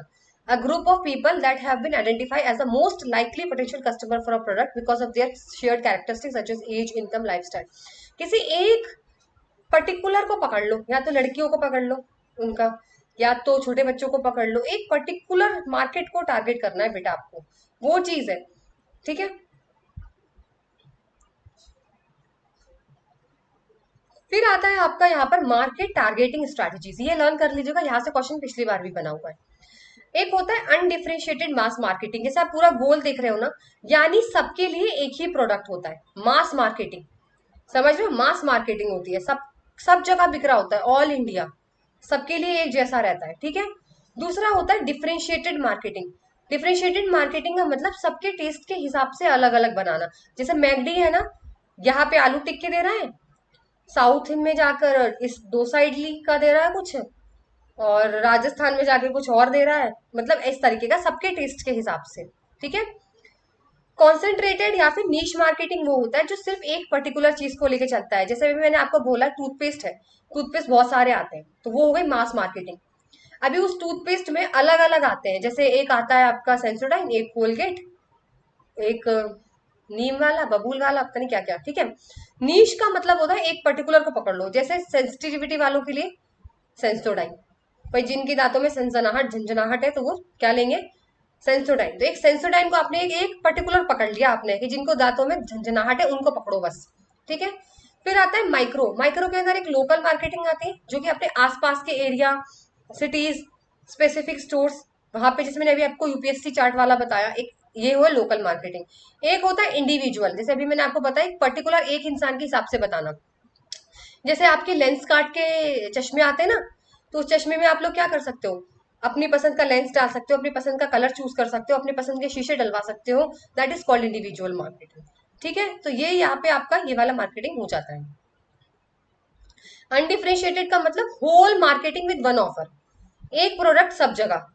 डिफरेंशिएटेड मार्केटिंग का मतलब अलग अलग टेस्ट के हिसाब से अलग अलग चीज। कॉन्सेंट्रेटेड मार्केटिंग जो होता है सिर्फ एक सेगमेंट को पकड़ के चलता है।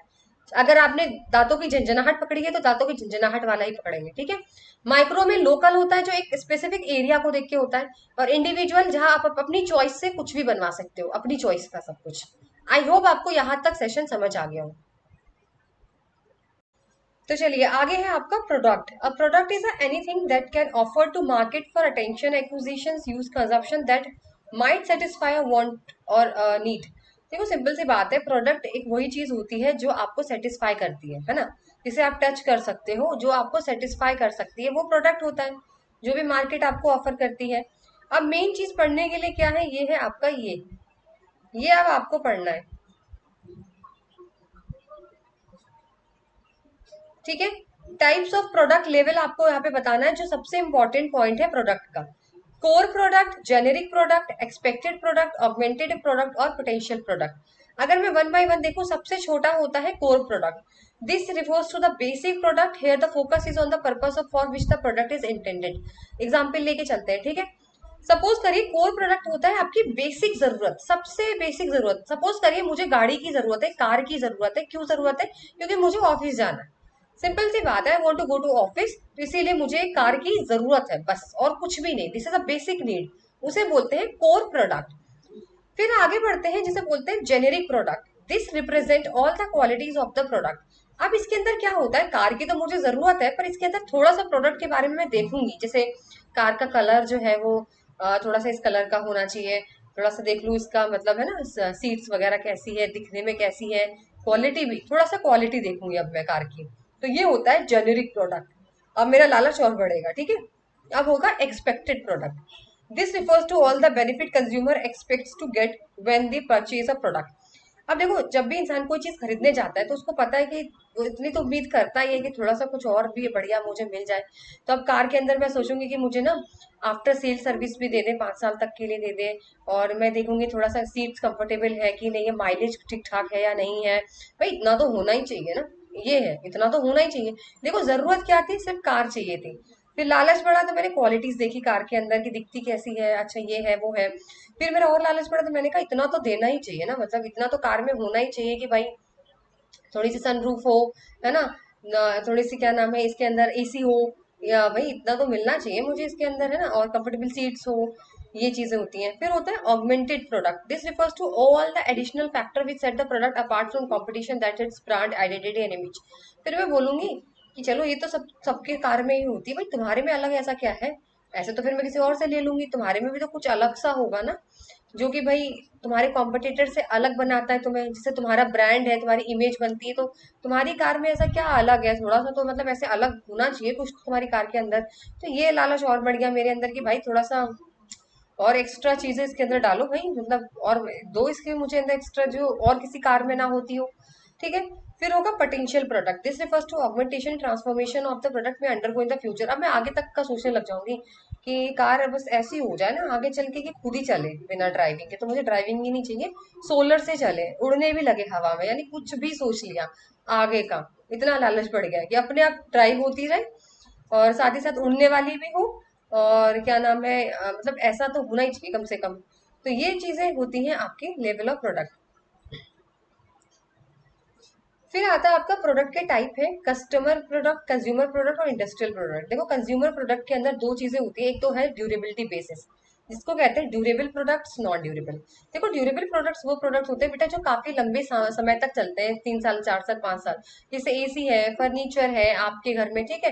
तो ये ड्यूरेबल प्रोडक्ट्स है, इनकी लाइफ थोड़ी सी ज्यादा होती है। लेकिन नॉन ड्यूरेबल प्रोडक्ट्स वो होते हैं जिनकी लाइफ ज्यादा नहीं होती, जैसे नमक, चीनी खत्म हो जाता है ना तुरंत की तुरंत। दूध, पैकेट का दूध लाते हो आप, तुरंत खत्म हो जाता है, इसको आप स्टोर करके नहीं रख सकते, ठीक है। फिर हम बात करते हैं शॉपिंग एफर्ट्स इन्वॉल्व के अंदर, convenience product, shopping product, speciality product और अनसॉर्ट प्रोडक्ट। ये मैं अभी आपको डिटेल में बताऊंगी, पहले आप इंडस्ट्रियल प्रोडक्ट देख लो। देखो जो इंडस्ट्रीज में जो माल यूज किया जाता है उसे इंडस्ट्रियल प्रोडक्ट कहा जाता है। और कंज्यूमर प्रोडक्ट वो प्रोडक्ट होता है जो डायरेक्टली आप कंज्यूम करते हो। देखो मैं बताती हूँ कैसे। सपोज करिए आप दूध लेने गए मार्केट में, एक पैकेट दूध लेकर आए आप उसको, क्योंकि आपको घर में खीर बनानी थी, तो आपने एक दूध का पैकेट आप लेकर आए और आपने एक खीर बनाई और आपने खा ली, दैट इज कॉल्ड दूध, कंज्यूमर प्रोडक्ट। वो दूध क्या हुआ, कंज्यूमर प्रोडक्ट है। लेकिन इंडस्ट्री में कैसे हुआ, सपोज करिए एक आइसक्रीम की इंडस्ट्री है, उसे दूध की जरूरत है, 500-600 पैकेट दूध की जरूरत है क्योंकि वो आइसक्रीम बना सके, तो वो उस कंपनी के लिए वो जो दूध है वो हो जाएगा इंडस्ट्रियल प्रोडक्ट। उसके अंदर आता है सबसे पहले मटेरियल एंड पार्ट्स। देखो सिंपल सी बात है, जैसे अगर चीनी बना रहे हो तो जो शुगर केन लाओगे, कपड़ा बना रहे हो तो कॉटन लाओगे, तो ये सारी चीजें क्या होती है, मटेरियल्स होते हैं। दूसरा होता है कैपिटल आइटम, बड़ी बड़ी चीजें जैसे बड़ी मशीनरी, बड़ी फैक्ट्री, ये सब चीजें आप खरीदते हो इंडस्ट्री के लिए, वो चीज कैपिटल आइटम है। फिर आता है सप्लाईज। सप्लाईज का मतलब छोटे मोटे रोजमर्रे के काम, जैसे मशीन को चलाने के लिए ऑयल की जरूरत होती है, लुब्रिकेंट ऑयल। और आपका काम करने के लिए मशीन के अंदर पेन पेपर वर्क की जरूरत होती है, पेपर की, पेन की, वो चीजें सप्लाईज होती है। फिर होता है बिजनेस सर्विसेज। देखो बिजनेस सर्विसेज की भी जरूरत होती है, आपको सीए की जरूरत होती है, आपको लीगल लॉयर की जरूरत होती है जो आपको एडवाइस करता रहे time to time, that is called business services. अब हम बात करते हैं शॉपिंग एफर्ट्स की। सबसे पहला प्रोडक्ट आता है बेटा कन्वीनियंस प्रोडक्ट। देखो कन्वीनियंस प्रोडक्ट वो वाला प्रोडक्ट होता है जो आपको बहुत ही आसानी से मिल जाता है, इसके लिए आपको कोई भी मेहनत करने की जरूरत नहीं। जैसे नमक, चीनी, दूध, ब्रेड, बटर, आप जाते हो डेली घूमते फिरते, आप पास की शॉप से ले आते हो, 4 कदम पे दुकान होती है, खरीद के ले आते हो, आपको कोई मेहनत नहीं करनी पड़ती, और ना ही आप उसके अंदर कोई भी आनाकानी करते हो। आनाकानी का मतलब, अरे नहीं इस दूध की क्वालिटी अच्छी नहीं है, उस दूध की नहीं है, या इसके प्राइस थोड़े से कम है, इसके नहीं, आप कुछ भी इतना कंपैरिजन नहीं करते किसी भी चीज का, आप उठा के ले आते हो। फिर उसके बाद आता है शॉपिंग प्रोडक्ट्स।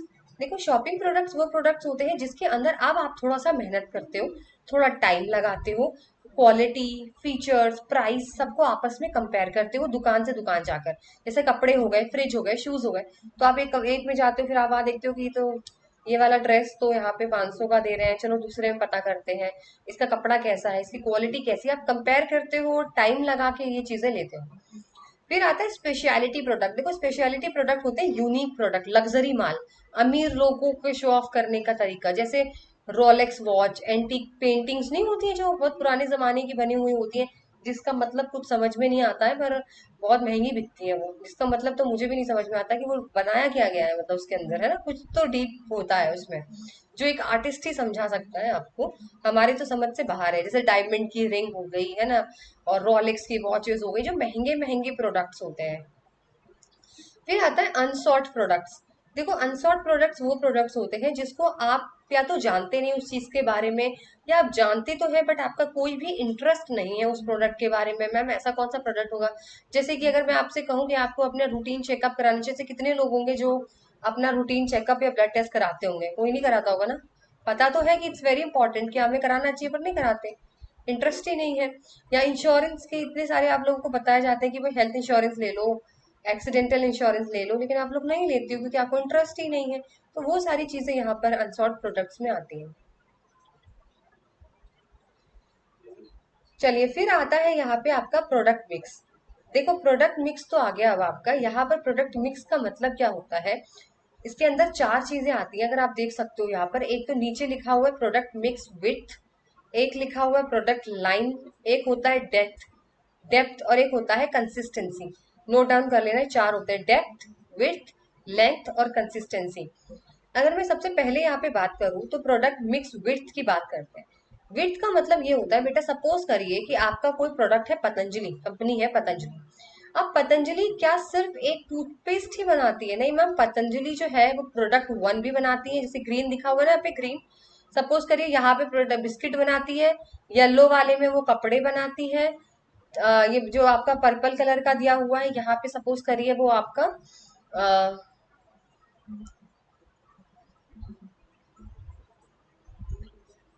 ठीक है, देखो सपोज करिए ये आपकी बिस्किट की है, सपोज करिए ये आप पतंजलि का मेडिसिन वाले टैबलेट्स है, सपोज करिए ये आपके पतंजलि के स्किन केयर है फेस वगैरह के लिए, ये सपोज करिए पतंजलि के कपड़े हैं जीन्स वगैरह। तो ये जो लाइंस बनी हुई है ना टोटल, और इसके अंदर कितने प्रोडक्ट्स हैं, ये सारा कुछ जो होता है ना बेटा वो विड्थ होता है, कि एक कंपनी कितने सारे प्रोडक्ट बना रही है, उसको बोलते हैं प्रोडक्ट मिक्स विड्थ, लिख लेना। दूसरा आता है बेटा आपका प्रोडक्ट लाइन लेंथ। अब इस तरफ आ जाऊंगी ये वाले में, तो मैंने आपको यहाँ पर ये बोला था कि सपोज करिए इस वाले लाइन में कि यहाँ पे जो है वो पतंजलि सपोज करिए सोप बना रही है, ये वाला ठीक है, सोप बना रही है, साबुन, तो ये वाला साबुन बना रही है। तो अब बेटा साबुन में भी टाइप्स हैं, ये नहाने वाला साबुन होगा, ये फेस वाला साबुन है, ये खुशबू वाला साबुन है, साबुन में भी टाइप्स हैं। साबुन के अंदर भी कितने तरीके के साबुन है उसे बताया जाता है प्रोडक्ट लाइन लेंथ। ठीक है, अब बात करते हैं डेप्थ की। डेप्थ जो होगा वो और डीप चले जाओ। जैसे अभी मैंने आपको बोला कि यहाँ पे साबुन था, मैंने आपको साबुन की एग्जांपल दिया, तो साबुन के भाई एक तो आपका नहाने का साबुन हो गया, एक आपका अलग अलग नाम से बादाम वाला साबुन हो गया, एक केसर का साबुन हो गया, एक नीम का साबुन हो गया, एक तुलसी का साबुन हो गया, ऐसा ऐसा हो गया। अब ये तो हो गई थी आपकी लेंथ। अब डेप्थ ये बोलता है डेप्थ और डीप चले जाओ। अब साबुन तो लिया, अब साबुन की छोटी डिब्बी भी आ रही है, 100 ग्राम की, 20 की भी, 20 का भी साबुन आ रहा है, 50 का भी साबुन आ रहा है, 60 का भी साबुन आ रहा है। वही साबुन जो है वो साइज में और फ्लेवर में भी आ रहा है। वही जो साबुन है वो साइज में भी आ रहा है, अलग अलग साइज में भी आ रहा है, अलग अलग फ्लेवर में भी आ रहा है, उसे बोलते हैं डेप्थ। तो आई होप आपको ये समझ में आ गया हो। अगर फिर मैं बात करूं यहाँ पे आपकी कंसिस्टेंसी, कंसिस्टेंसी का मतलब है एक प्रोडक्ट दूसरे प्रोडक्ट से कितना रिलेटेड है। अगर मैं बात करूं कि पतंजलि सिर्फ फूड फूड आइटम बना रहा है, खाने खाने का, तो इसकी जो आपकी कंसिस्टेंसी होगी वो बहुत हाई होगी, क्योंकि फूड में तो बहुत कुछ बन रहा है, सब चलो चलो सब खाने का ही आइटम है, लेकिन एक तरफ वो फूड बना रहा है, एक तरफ कॉस्मेटिक्स बना रहा है, तो कंसिस्टेंसी फिर लो हो जाएगी, क्योंकि ये दोनों एक दूसरे से रिलेट नहीं कर रहे, इसलिए वहां पे बोलते हैं कंसिस्टेंसी हाई है या लो है। ठीक है, चलिए नेक्स्ट आता है आपका product life cycle. Product life cycle के कुछ स्टेजेस होते हैं, जैसे हमारी जिंदगी की साइकिल होती है ना, हम जन्म लेते हैं, फिर हम बड़े होते हैं, मैच्योर होते हैं, फिर मर जाते हैं, फिर से दूसरा जन्म होता है किसी का, ये तो साइकिल चलती है। ऐसे एक प्रोडक्ट की भी साइकिल होती है, पहले उसका इंट्रोडक्शन होता है। देखो कोई भी नया कंपनी में मार्केट में नया प्रोडक्ट आता है बेटा, उस टाइम पे उस प्रोडक्ट के बारे में किसी को भी नॉलेज नहीं होती, nobody is aware of that product, क्योंकि that product is new to the market. ठीक है, उस टाइम पे उसकी सेल्स भी नहीं होती बेटा, बहुत कम होती है, लॉस भी ज्यादा होता है, क्योंकि उस प्रोडक्ट को जानता नहीं है। तो इस टाइम पर इंट्रोडक्शन स्टेज जो है आपका पहला स्टेज है, यहाँ पर आपको प्रमोशन करने की और एडवर्टाइजिंग में पैसा लगाने की बहुत ज्यादा जरूरत होती है। ठीक है, फिर आता है ग्रोथ। देखो ग्रोथ में क्या होता है, अब आपने एडवर्टीजमेंट किया, प्रमोशन किया, अब आपके प्रोडक्ट को जो है लोग जानना शुरू कर दिया है, तो इससे क्या होगा, आपकी सेल्स बढ़ जाएगी, आपका प्रॉफिट बढ़ेगा, कस्टमर्स बढ़ेंगे, साथ ही साथ कॉम्पिटिशन भी बढ़ जाएगा। ठीक है, फिर आता है मेच्योरिटी स्टेज। मेच्योरिटी ये होता है कि अब आप टॉप पे पहुंच चुके हो, लेकिन अब थोड़ा सा लोग जो है वो बोर होने लगे हैं आपके प्रोडक्ट से, कुछ तो नया मांगने की उनकी जो चाहत है वो जाग गई है, अब वो बोल रहे हैं हम पक चुके हैं बार बार सेम प्रोडक्ट से। ठीक है, तो पीक सेल्स सेल्स तो काफी अच्छी रहती है, पर थोड़ा सा यहाँ पे प्रॉफिट भी हाई रहता है, लेकिन थोड़ा सा यहाँ पे जो है इम्प्रूवमेंट मांगने की यहाँ पे कोशिश करी जाती है। फिर आता है डिक्लाइन। डिक्लाइन का मतलब ये होता है कि सेल्स भी गिरने लगी, क्योंकि आपने इनोवेट नहीं किया, आपने अपने प्रोडक्ट को इम्प्रूव नहीं किया, तो सेल्स गिरने लगती है, कस्टमर कम हो जाते हैं, प्रॉफिट भी गिर जाता है, तो सारी चीजें यहाँ पर आपकी एकदम से मार्केट से आप बाहर चले जाते हो। जैसे नोकिया का कीपैड वाला फोन था, तो नोकिया का कीपैड वाला फोन, बटन वाला फोन अब आपको कहीं भी दिखाई देगा नहीं, क्योंकि इन लोगों ने अपना ही, इन्होंने इम्प्रूवमेंट नहीं करा, इन्हें पता था कि लोगों को स्मार्ट टच पसंद आने लगा, पर इन्होंने नोकिया नहीं, हम तो यही बेचेंगे, तो क्या हुआ, at the end Nokia market से बाहर निकल चुका है। ठीक है, अब बात करते हैं यहाँ पे न्यू प्रोडक्ट डेवलपमेंट की। देखो न्यू प्रोडक्ट डेवलपमेंट क्या होता है, जब भी आप कोई नया प्रोडक्ट लेकर आते हो मार्केट के अंदर, तो उसके अंदर कुछ स्टेप्स होते हैं जो आपसे पूछे जाते हैं क्वेश्चन एग्जाम में, वो आपको याद रखना है। अगर मैं यहाँ पे स्टेप्स की बात करती हूँ बेटा, यहाँ पे तो सबसे पहला स्टेप्स जो आपका आता है, वो आपका आता है न्यू प्रोडक्ट स्ट्रेटेजी। ये रहा, आपको अब बेटा स्ट्रैटेजी बनानी पड़ेगी। अब आपको क्या करना पड़ेगा, स्ट्रैटेजी बनानी पड़ेगी। स्ट्रैटेजी कैसी, सपोज करिए मैं मैगी की कंपनी है मेरी, और मैं चाहती हूँ कि मैं मैगी बनाऊं, तो अब मैं ये सोचूंगी कि चलो अच्छा है मैगी का आइडिया करते हैं, मैगी बेची जाएगी। फिर नेक्स्ट होता है नोइंग योर कंज्यूमर। अब मुझे ये देखना है कि कंज्यूमर जो है, मेरे जो बच्चे हैं, बड़े हैं, जो भी हैं, तो वो किस तरीके की मैगी खाना पसंद करेंगे, 2 मिनट 3 मिनट, क्या इसके अंदर ऐसा डाला जाए, कस्टमर्स को जल्दी चाहिए होता है या आसान हो बनने में ऐसी मैगी चाहिए, या फिर वो आजकल थोड़ा सा कॉन्शियस हो गए हेल्थ को लेकर, तो कुछ उसके अंदर ऐड करना पड़ेगा, तो हमें कस्टमर के हिसाब से अब देखना है। उसके बाद होता है आइडिया जनरेशन। अब हमें पता तो चल गया बेटा मैगी बनने वाली है, अब मैं ये देखूंगी कि भाई आटा मैगी बनाऊं, रागी की मैगी बनाऊं, सूजी की बनाऊं, बेसन की बनाऊं, या फिर मैदा की बनाऊं, कि मुझे पता है मैदा कोई खा नहीं रहा है, तो हम चलो आइडिया को जनरेट करते हैं कि किसकी बनानी चाहिए। तो अब होती है स्क्रीनिंग। स्क्रीनिंग में सब जो है वो छटनी करी जाएगी आइडियाज की, यानी अब आपसे बोला जाएगा कि मैम मैदा कोई खाता नहीं है, सूजी बेसन कोई खाता नहीं है, तो क्योंकि ये हेल्थ के लिए अच्छा नहीं है, तो आप एक काम करो, इसमें से 2-3 बेस्ट चूज कर लो, जैसे बेसन हो गया या रागी की हो गई, या चलो आटा की ले लो, आटा नूडल्स ले लो, तो उसमें छाटा जाएगा कि चलो आटा नूडल्स बना लेते हैं। ठीक है, उनमें से फिर होता है कॉन्सेप्ट का टेस्ट। अब क्या करते हैं बेटा, इसको टेस्ट किया जाता है, इसका एक थोड़ा सा आपको सैंपल बनाया जाएगा, आटा नूडल्स तैयार किए जाएंगे, अंदर ही कंपनी के अंदर वो टेस्ट किया जाएगा। पहले तो कॉन्सेप्ट को बताया जाएगा सबको कि देखो हम लोग आटा नूडल्स बनाने वाले, क्या ये सही रहेगा, आजकल के लोग उसे पसंद करेंगे क्या नहीं करेंगे, पहले अंदर के लोगों से उस कॉन्सेप्ट के बारे में पूछा जाएगा। फिर हम एनालिसिस करेंगे। बिजनेस एनालिसिस में मतलब हम ये पता करेंगे कि भाई इससे हमें कितना प्रॉफिट होने वाला है, कितना कॉस्ट लगेगी बनाने में, क्या खर्चा आएगा, क्या प्रॉफिट हो सकता है आगे चल के। फिर होता है यहाँ पे प्रोडक्ट का डेवलपमेंट, यानी फिर हम उसका कुछ एक सैंपल बना के देखेंगे, कहेंगे भैया चलो एक काम करो 50 मैगी बना के देखते हैं आटा नूडल आटा वाली, फिर क्या होता है वो देखा जाएगा। फिर उसके बाद टेक्निकल इम्प्लीमेंटेशन, फिर उसको बनाया जाएगा, और उसके बाद जो है वहां पे ही वो लोग जो है वो टेक्निकली इम्प्लीमेंट करके उसको टेस्ट करेंगे कि ऐसा है कैसा नहीं है। फिर मार्केट में कुछ चुनिंदा मार्केट में फ्री सैंपल्स बांटे जाएंगे, और देखा जाएगा कि भाई प्रोडक्ट जो है वो कैसा लग रहा है लोगों को। जब वो एक्सेप्ट हो जाएगा कि हाँ लोग उसको पसंद करेंगे, तो उसको करते हैं कमर्शियलाइजेशन, यानी आप पूरे ऑल इंडिया, वर्ल्ड हो इंडिया हो, सब जगह उसको अब आप बांट दीजिए। फिर होता है इवेल्युएशन, जब लोग खरीद लेंगे उसके बाद देखा जाएगा कि लोगों को पसंद आ भी रही है या नहीं आ रही है, that is new product development. इससे क्वेश्चन नहीं आता है, इससे सिर्फ क्वेश्चन के स्टेप्स आते हैं, तो आपको स्टेप्स याद रखने हैं।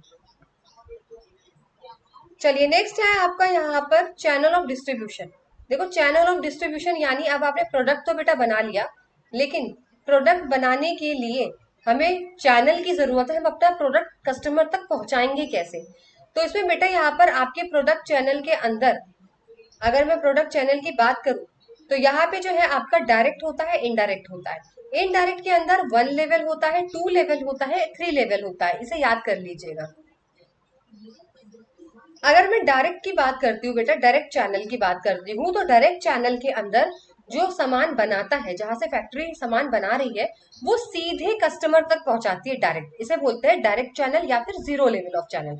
जो सामान बन रहा है फैक्ट्री से सीधे कस्टमर तक आ रहा है, that is called direct channel. लेकिन अब बात करते हैं इनडायरेक्ट की। इनडायरेक्ट में आता है 1 लेवल, 2 लेवल और 3 लेवल। इनडायरेक्ट में क्या होता है बेटा, प्रोड्यूसर जो होता है यानी जो सामान बना रहा है, वो बीच में ना रिटेलर को रख लेता है। रिटेलर कौन होते हैं? जो आपके पास के किराने के शॉप पर के जो मालिक होते हैं ना, जो छोटे छोटे शॉप्स होती है, वो रिटेलर होते हैं। तो वो अपना सारा सामान उन रिटेलर्स के पास बेचते हैं, और फिर रिटेलर्स जो है वो कंज्यूमर यानी आपको देते हैं, आप जाके जो छोटे लोकल दुकानों पे से लेते हो। ये होता है जिस 1 लेवल का मतलब एक आदमी यहाँ पे जोड़ दिया गया है, उसको बोलते हैं रिटेलर। 2 लेवल के अंदर क्या होता है, होलसेलर को भी आ जाता है। पहले प्रोड्यूसर सामान बनाएगा, फिर जो होलसेलर होते हैं ना, जो इकट्ठा माल खरीदते हैं, उनको ये बेचेंगे, फिर वो होलसेलर रिटेलर को बांटेगा थोड़ा थोड़ा थोड़ा करके, फिर रिटेलर आपको देंगे। 3 लेवल चैनल में एजेंट को हायर कर लिया जाता है। 3 लोग हो गए हैं, प्रोड्यूसर एजेंट को देगा, एजेंट होलसेलर को देगा, होलसेलर रिटेलर को, और रिटेलर कंज्यूमर को। डायरेक्ट चैनल में बेटा कोई नहीं होगा, प्रोड्यूसर से कंज्यूमर डायरेक्ट होगा। 1 लेवल में रिटेलर आ जाता है, 2 लेवल में होलसेलर और रिटेलर रहते हैं, और 3 लेवल में एजेंट, होलसेलर और रिटेलर होते हैं। अब देखो यहाँ से एक क्वेश्चन और आता है, यहाँ से क्वेश्चन आता है types of distribution, exclusive, selective और इंटेंसिव। इस नाम से भी क्वेश्चन आ जाता है। देखो एक्सक्लूसिव वो होता है जहां प्रोड्यूसर से सीधे कंज्यूमर तक जाता है, जिसे डायरेक्ट चैनल बोलते हैं। ये इसके दूसरे नाम है, इस यहाँ से भी क्वेश्चन आते हैं, इसलिए मैं आप लोगों के पास लेकर आई हूँ। तो एक्सक्लूसिव वो होता है जो प्रोड्यूसर से सारा सामान कंज्यूमर तक डायरेक्टली जाता है। सेलेक्टिव वो होता है जहां पर प्रोड्यूसर बीच में डिस्ट्रीब्यूटर को रख देता है, रिटेलर को नहीं रखता, डिस्ट्रीब्यूटर को ही रख देता है। तो अभी कंफ्यूज मत हो ना, डिस्ट्रीब्यूटर रिटेलर एक ही बात है, ठीक है। फिर इंटेंसिव होता है, इंटेंसिव के अंदर बीच में होलसेलर भी आ जाता है, और डिस्ट्रीब्यूटर भी आ जाता है, और कंज्यूमर भी आ जाता है। तो अगर इस भाषा में आपसे क्वेश्चन पूछा जाए तो आप ऐसे यहाँ पे आंसर करोगे। चलिए अब आता है आपका प्रमोशनल मिक्स। भाई अब चलो हमने सामान तो पहुंचा दिया, लेकिन लोगों को पता कैसे चलेगा, एडवर्टीजमेंट कैसे करोगे, प्रमोशन कैसे करोगे? तो मैम प्रमोशन करने की यहाँ पे 5 तरीके होते हैं। Direct marketing, sales promotion, public relation, personal selling और एडवर्टाइजिंग। सबसे पहले आते हैं एडवर्टाइजिंग। देखो एडवर्टाइजिंग जो होती है वो टीवी पे हो सकती है, रेडियो पे हो सकती है, न्यूज़पेपर पे हो सकती है, पैम्फलेट टक सकते हैं। तो यानी अपने प्रोडक्ट को आप लोगों तक पहुंचाइए, चाहे टीवी से पहुंचाइए, चाहे रेडियो से पहुंचाइए, चाहे ऑनलाइन ऑफलाइन एडवर्टीजमेंट करिए। दूसरा होता है डायरेक्ट मार्केटिंग। डायरेक्ट मार्केटिंग में बेटा यहाँ पे डायरेक्टली आपसे कांटेक्ट किया जाता है, कस्टमर से डायरेक्टली आपसे पहुंचते, आपको ईमेल करेंगे, फोन करेंगे, एसएमएस करेंगे, मेल करेंगे, डायरेक्टली आपके पास पहुंचा जाएगा। फिर होता है सेल्स प्रमोशन। देखो सेल्स प्रमोशन ना कुछ टाइम पीरियड के लिए अपनी सेल्स बढ़ाने के लिए, या अपना जो भी माल बच गया है उसको खत्म करने के लिए, कुछ टाइम के लिए, शॉर्ट पीरियड ऑफ टाइम के लिए डिस्काउंट, कूपन या ऑफर रखते हैं। अगर किसी ने तारक मेहता देखा हो तो उसमें एक एपिसोड है जहाँ पे जेठालाल की जब शॉप पे वो फोन बेचता है, जेठालाल की शॉप पे जब फोन बेचने की वो कोशिश करता है, जब उसकी सेल होती नहीं, उसको सेल करनी होती है, तो वो गोलगप्पे का ऑफर करता है। अगर किसी ने ना देखा हो तो मैं बता देती हूँ उसमें करना क्या होता है। तो वो अपनी सेल्स बढ़ाने के लिए वो क्या करते हैं, कुछ टाइम के लिए कहते हैं जो भी लोग 5,000 से ज्यादा की शॉपिंग करेंगे उन्हें फ्री में गोलगप्पे मिलेंगे। तो ये जेठालाल एक इसमें एक सेल्स प्रमोशन करता है। तो this is the sales promotion. Discount भी दे सकते हैं, कूपन भी दे सकते हैं, एक पे एक फ्री, 50% ऑफ, ये सब भी दे सकते हैं, लेकिन तरीका बता रही हूँ आपको। फिर होता है पब्लिक रिलेशन। देखो पब्लिक रिलेशन के अंदर ना मीडिया वगैरह आ जाती है। इसमें क्या होता है, सेल्स करने से ज्यादा कंपनी की ना इमेज बनाने की कोशिश करते हैं, अच्छी इमेज बनाने की। जैसे आप लोग देखोगे, अच्छा इंसान के साथ पीआर नहीं होगा, जैसे सलमान खान है तो उसके ऊपर बहुत सारे केसेस है ना, हिट एंड रन का है और आपका ब्लैक बक का है, कि ऐसा ऐसा है, लेकिन उसकी इमेज कैसे बनाई हुई है कि he is a very good human being, वो लोगों के लिए बहुत कुछ चैरिटी करते हैं, है ना, और ये सब चीजें करते हैं। यानी एक आपकी इमेज अच्छी बनाना। जैसे टाटा जो कंपनी थी, है सॉरी, टाटा कंपनी जो है, तो उनकी क्या बोलते थे कि जो टाटा थे वो अब हमेशा लोगों के लिए चैरिटी करते थे, डोनेट करते थे, सबको ध्यान में रख के वो चीजें करते थे, तो उनकी इमेज बहुत अच्छी बनी हुई है, तो उस इमेज को देख के लोग खरीदते हैं। फिर आता है पर्सनल सेलिंग। पर्सनल सेलिंग में भाई डायरेक्ट फेस टू फेस बात होती है। आपने देखा होगा सेल्समैन होते हैं, आपके घर आते हैं या आप कहीं जाते हो तो आपके पास जो है वो आप आपसे फेस टू फेस बात करते हैं, मैम ये प्रोडक्ट है, इस तरीके से है, वैसे है, प्लीज आप देख लीजिए, इसको एक बार करके देखिए, है ना। तो वो चीज होती है फेस टू फेस, जैसे सेल्समैन आप लोग के साथ करते हैं, फेस टू फेस आपको चीजें बताएंगे, ये इसका फायदा है, ये चीज है, आप खरीद लो।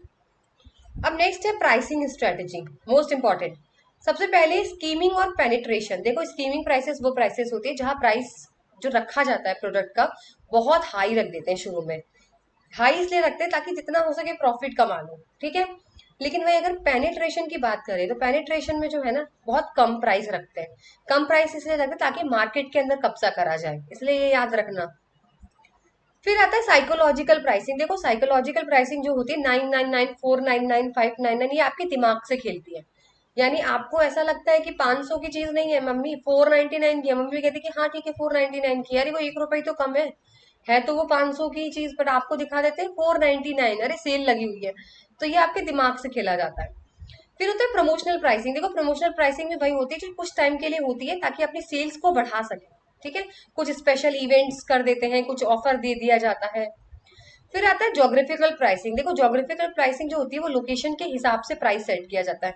अच्छा एक बार बताइए, कश्मीर में एप्पल आपको सस्ते मिलेंगे।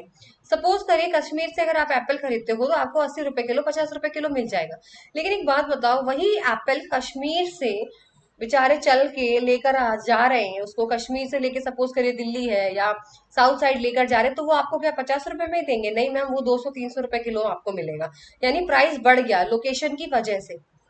फिर इंटरनेशनल प्राइसेस। देखो आप सामान है विदेशों में भेजते हो, विदेशों से खरीदते हो, तो उसमें जो प्राइस है ना बेटा वो आपको दोनों की कंट्रीज को देखकर सेट करना पड़ेगा, अपनी मर्जी से आप सेट नहीं कर सकते। फिर होता है प्रोडक्ट लाइन प्राइसिंग। देखो प्रोडक्ट लाइन प्राइसिंग का सिंपल सा मतलब होता है कि हम जो अपने प्रोडक्ट की कैटेगरीज होती हैं, जैसे अगर मैंने आपको बोला कि आपकी सपोज करिए जीन्स की दुकान है, तो प्रोडक्ट लाइन हो गई जीन्स की पूरी दुकान है, तो वो जीन्स को 3 हिस्सों में डिवाइड कर देगा। एक तो 500 वाली, एक 1000 वाली, एक 2000 वाली। आपने ये दुकानों पे देखा होगा। 500 में से कोई भी जीन्स आप उठा सकते हो। इसके अंदर नॉर्मल कपड़ा रहता है, नॉर्मल क्वालिटी रहती है। थोड़ा सा और आपके पास ज्यादा पैसे हैं, जो जो middle class, upper middle class के, तो वो 1000 वाला ले लेंगे। 1000 में थोड़ा अच्छा क्वालिटी का जीन्स मिलेगा, और 2000 में तो एकदम अच्छा आपको पार्टी टाइप जीन्स मिलेगी। तो उसने कैटेगरी के हिसाब से प्राइस सेट कर दी ताकि कोई भी ना छूटे। अगर बेटा वो सबके सेम प्राइस रख देगा तो कोई उसके दुकान पे आएगा नहीं। अब तीनों रख दिए तो उसके दुकान पे गरीब भी आ सकता है, मध्यम वर्ग भी आ सकता है, और आपके अमीर लोग भी आ सकते हैं। फिर होता है ऑप्शनल प्रोडक्ट प्राइसिंग। देखो ऑप्शनल प्रोडक्ट प्राइसिंग में क्या होता है, जब भी आप कोई चीज खरीदते हो, सपोज करिए मैंने कार खरीदी, अब मैं उससे बोलूंगी कि इसके अंदर जो है ना ये चीजें चेंज कर दो, मुझे ये ऑप्शन भी चाहिए, मुझे थोड़ा सनरूफ भी चाहिए, मुझे ये भी चाहिए, तो वो मुझसे एक्स्ट्रा चार्ज लेगा। क्या लेगा? एक्स्ट्रा चार्ज, कि मैम ज्यादा आप अभी आपको 10 लाख की कार पड़ रही है, अगर आप यही चीज करवाओगे तो आपको 11 लाख की पड़ेगी। ठीक है, that is called optional product. फिर होता है कैप्टिव प्रोडक्ट प्राइसिंग। देखो कैप्टिव प्रोडक्ट प्राइसिंग का खेल ये होता है कि मेन प्रोडक्ट तो सस्ता कर दो, लेकिन जो साइड वाला प्रोडक्ट है उसे महंगा कर दो। जैसे कि आपके प्रिंटर, प्रिंटर लेने जाओगे ना तो प्रिंटर तो सस्ता पड़ेगा, लेकिन जो प्रिंटर की इंक है वो बहुत महंगी है। ऐसे ही जब आप रेजर का हैंडल लेने जाते हो, रेजर का हैंडल तो सस्ता मिलेगा लेकिन ब्लेड महंगी मिलती है। यानी मेन प्रोडक्ट महंगा कर दो और छोटा वाला प्रोडक्ट जो साथ में आता है उसको, सॉरी, मेन प्रोडक्ट सस्ता कर दो और जो छोटा वाला प्रोडक्ट उसके साथ आता है उसको महंगा कर दो। ये होता है इनका खेल। बिना ब्लेड के तो शेव अब होगा नहीं आप लोगों से, हैंडल का क्या करोगे? तो वो मेन प्रोडक्ट तो ऐसा दिखाएंगे कि हम तो सस्ता ही दे रहे हैं रेजर तो, लेकिन जो बेटा असली में खेल है उसको तो आपने महंगा ही कर दिया है। फिर होता है बाई प्रोडक्ट प्राइसिंग। देखो बाई प्रोडक्ट प्राइसिंग का मतलब ये होता है जब हम कोई एक सामान बनाते हैं ना तो बेटा जो उसका वेस्ट निकलता है, जैसे शुगर केन बनाया जाता है, शुगर केन से चीनी बनाई जाती है, तो जब शुगर केन से, गन्ने से चीनी बनती है ना, तो बीच में कुछ इसके अंदर जो है वो शीरा बचता है, मोलासेस बोलते हैं, कुछ बच जाता है। तो उसको ना वो बहुत ही कम दाम रख देती है उसका कचरे का, क्योंकि वो कचरा जो है वो अल्कोहल और इन सब कंपनीज में ना वो यूज होता है, तो वो उसका कम प्राइस करके उसे भी बेच देती है, तो उसे बोलते हैं बाई प्रोडक्ट प्राइसिंग। फिर आता है प्रोडक्ट बंडल प्राइसिंग। देखो प्रोडक्ट बंडल प्राइसिंग का मतलब कॉम्बो। अगर आपसे मैं कहूँ बर्गर अकेला खरीद लो, फ्रेंच फ्राइज अलग से खरीद लो, और चीज कुछ और अलग से खरीद लो, तो आपको बहुत महंगा पड़ जाएगा, मिला के आपको 500 का बिल बन जाएगा। लेकिन आपने देखा होगा कि बहुत जगह पे रेस्टोरेंट मैकडी में आपको 199 में 5-5 चीजें, 3-3 चीजों का कॉम्बो दे देते हैं। कहते नहीं, 299 में फ्रेंच फ्राइज भी है, बर्गर भी है और चीज सैंडविच भी है। 3 से 4 चीज मिलाकर आपको कॉम्बो करके देते हैं बंडल बना के, और 299 में, 399 में, सब साथ में जो है कॉम्बिनेशन बना के आपको दिया जाता है। लेकिन अगर आप अलग अलग खरीदोगे तो आपको महंगा पड़ेगा। कॉम्बो में आपको सस्ता लगता है कि 299 में तो 4 चीजें आ रही हैं। तो वो चीज है प्रोडक्ट बंडल प्राइसिंग। अब आता है सर्विस। सर्विसेज जिसे हम छू नहीं सकते, प्रोडक्ट था, प्रोडक्ट को हम लोग टच कर सकते थे, but services can't be touch. इसके कुछ फीचर्स हैं जहां से क्वेश्चन एग्जाम में आते हैं। सबसे पहला फीचर है इंटेंजिबिलिटी, यानी सर्विस को ना हम लोग देख सकते हैं, ना टेस्ट कर सकते हैं, ना टच कर सकते हैं, ना स्मेल कर सकते हैं, इसको तो छू ही नहीं सकते। दूसरा है inseparable, services can not be separated from their provider. देखो सर्विस को उसके मालिक से आप दूर नहीं कर सकते। सपोज करिए अरिजीत सिंह का कॉन्सर्ट है, अरिजीत सिंह सिंगर है, अरिजीत सिंह कॉन्सर्ट में गाएगा, तो अरिजीत को और उसके गाने को आप लोग क्या अलग कर सकते हो कि अरिजीत को चले तो उसका गाना पैक करके गाल दे देना, नहीं ना। तो वही चीज है, सर्विस को उसके मालिक से आप अलग नहीं कर सकते। फिर होता है पेरिशेबिलिटी। देखो सर्विस को स्टोर भी नहीं किया जा सकता। अगर आप सोचो कि आज पैक कर लेते हैं सर्विस को, 2 दिन बाद यूज कर लेंगे, ऐसा नहीं होता है। फिर होता है वेरिएबिलिटी। देखो भाई, क्वालिटी ऑफ सर्विस तो डिपेंड करता है। वेरिएबिलिटी मतलब वैरायटी है, कौन दे रहा है, कहाँ दे रहा है, कैसे दे रहा है सर्विस, ये इस डिपेंड पे डिपेंड करता है कि सर्विस अच्छी है या बुरी है। आप किसी रेस्टोरेंट में गए, रेस्टोरेंट बहुत अच्छा था, वेटर ने आपसे बदतमीजी की तो आपको कहोगे अरे आगे तो सर्विसेज बहुत बेकार है। कोई एक बहुत अच्छा है, वही वेटर सोचो आपको अगले दिन मिलता है तो वो बहुत अच्छे से बात कर रहा होता है आपसे। तो ये डिपेंड करता है ना सर्विस की क्वालिटी, तो कि कौन दे रहा है, कहाँ दे रहा है, किस जगह पे दे रहा है। फिर नेक्स्ट आता है बेटा आपका एडा मॉडल। मॉडल में से भी क्वेश्चन आ जाते हैं, इसे मैं लेकर आई हूँ। सबसे पहले है अटेंशन। देखो अटेंशन मॉडल में ये होता है, जो कंपनी होती है ना, वो सबसे पहले ये कोशिश करती है कि कस्टमर का ध्यान किस तरीके से खींचा जाए, अपनी प्रोडक्ट की तरफ किस तरीके से खींची जाएगी। एडवर्टीजमेंट से मतलब ऐसा एड बनाओ ना कि आदमी खाना भी खा रहा हो तो उसकी नजर देख रहे क्या आ रहा है ये नया, ऐसा एड बनाइए, ऐसा उनका अटेंशन खींचो। दूसरा होता है इंटरेस्ट। अब वो इतना इंटरेस्टिंग ऐड होना चाहिए ना कि इंसान उसको पूरा ही देख के जाए कि ये क्या कहना क्या चाह रहे हैं ऐड के अंदर। मतलब इतना अच्छा ऐड है कि बीच में छोड़ना नहीं है, बोर नहीं होंगे। फिर होता है डिजायर। फिर वो इच्छा जगाते हैं कि यार हाँ यार, जैसे अब सपोज करिए एक फेस वॉश का ऐड था, सबसे पहले आते ही धमाका हुआ, क्या आपके चेहरे पे पिंपल्स हैं, तो आप तुरंत खड़े हो गए, अरे हाँ मेरे चेहरे पे तो पिंपल्स हैं, फिर आप देखने लग गए। उसमें फिर इंटरेस्ट जगाएगा आपको। अगर धूल मिट्टी से आपके चेहरे पे भी पिंपल्स है तो आप ये वाला फेस वॉश यूज करके देखिए, चेहरा एकदम साफ हो जाएगा। अब आपके अंदर इच्छा पैदा हुई कि यार मैं भी लेके आऊंगी ना, मेरे भी पिंपल्स चले जाएंगे। फिर होता है एक्शन। फिर आप मार्केट जाते हो और उस प्रोडक्ट को खरीदते हो। तो ये है आपका एडा मॉडल। फिर आता है आपका मैककिंसे का 7 फ्रेमवर्क। देखो भाई, इन फ्रेमवर्क के बिना, ये जो 7 जो आपको एलिमेंट दिए ना, इनके बिना कोई भी कंपनी चल नहीं सकती। अगर आप चाहते हैं कि आपकी कंपनी अच्छी चले तो इन सातों चीजों का, अगर आपकी कंपनी में कोई चेंज आ रहा है, कोई बदलाव आता है, तो इन सातों चीजों का बैलेंस होना बहुत जरूरी है। ऊपर के जो बेटा ये 3 दिख रहे हैं आपको, ये होते हैं हार्ड एस। हार्ड का मतलब इनको आप कंट्रोल कर सकते हो, चेंज कर सकते हो। लेकिन नीचे के जो सॉफ्ट एस है, इनको आप चेंज नहीं कर सकते। तो देखो अगर मैं जियो कंपनी लेके चलूं, सबसे अच्छा एग्जाम्पल जियो की कंपनी। सबसे पहली बात करते हैं स्ट्रैटेजी। अब जियो की स्ट्रैटेजी क्या थी? जियो की स्ट्रैटेजी थी आपको उल्लू बनाना, जो अब बन चुके हैं। देखो स्ट्रैटेजी ये थी कि लोगों को फ्री में डेटा यूज करो, उनको लत लगवाओ, ये स्ट्रैटेजी थी इनकी। कि लोगों को जो है वो शुरू में फ्री का डेटा दो। आप लोगों ने खूब फ्री का डेटा उड़ाया होगा सस्ते में, लेकिन अब क्या हालत है? अब आपका जो रिचार्ज इतना महंगा है ना कि कोई एक आम आदमी तो 300 रुपए का खाना खा सकता है 1 महीने में। 1 महीने का रिचार्ज करा रहा है, उसका पेट भरेगा 300 रुपए में, इतना महंगा रिचार्ज हो चुका है। पहले स्ट्रेटेजी क्या थी? आपको लपेटे में इन्होंने कितने अच्छे से लिया, सस्ते में दिया कि लोग सब गरीब गरीब आदमी, अमीर आदमी सब फ्री में नेट चलाओ। ये इसकी स्ट्रेटेजी थी। फिर होता है स्ट्रक्चर। देखो भाई, इसका स्ट्रक्चर इतना फास्ट था ना, सारी डिसीजन इन्होंने फटाफट लिए। इसके अंदर किसी भी तरीके का इन लोगों का कंफ्यूजन नहीं था। सबको पता था कौन किसी अंडर काम कर रहा है, किसको रिपोर्ट करनी है। फास्ट फास्ट काम हुए सारे, तभी तो इतनी जल्दी जल्दी चीजें हुई हैं। फिर यहाँ पर हुआ इनका सिस्टम। सिस्टम का मतलब इनका करने का तरीका। अब ये इनका करने का तरीका इतना फास्ट था ना यहाँ पर, कि मैं क्या बताऊं आप लोगों को। पहले सिम मिलने में 2 से 3 दिन लगा करते थे, पेपर वर्क ज्यादा हुआ करता था। लेकिन जब जियो आया तो इसने क्या किया? फिंगरप्रिंट लगाओ, आधार कार्ड दिखाओ, फटाक से सिम लेके जाओ। सोचो क्या सिस्टम करा इन्होंने। ठीक है, फिर उसके बाद सॉफ्ट की बात करते तो शेयर्ड वैल्यूज।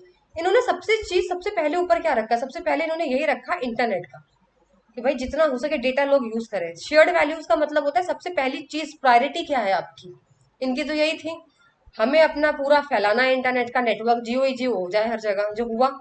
ठीक है, उसके बाद बात करते हैं स्टाइल की। तो भाई मुकेश अंबानी जी का स्टाइल कैसा था, लीडरशिप स्टाइल, आप सोच सकते हो कि कितना अच्छा, कितना पावरफुल, डेमोक्रेटिक होगा, जो लोगों ने फॉलो किया उन लोगों को। ठीक है, फिर होता है स्टाफ।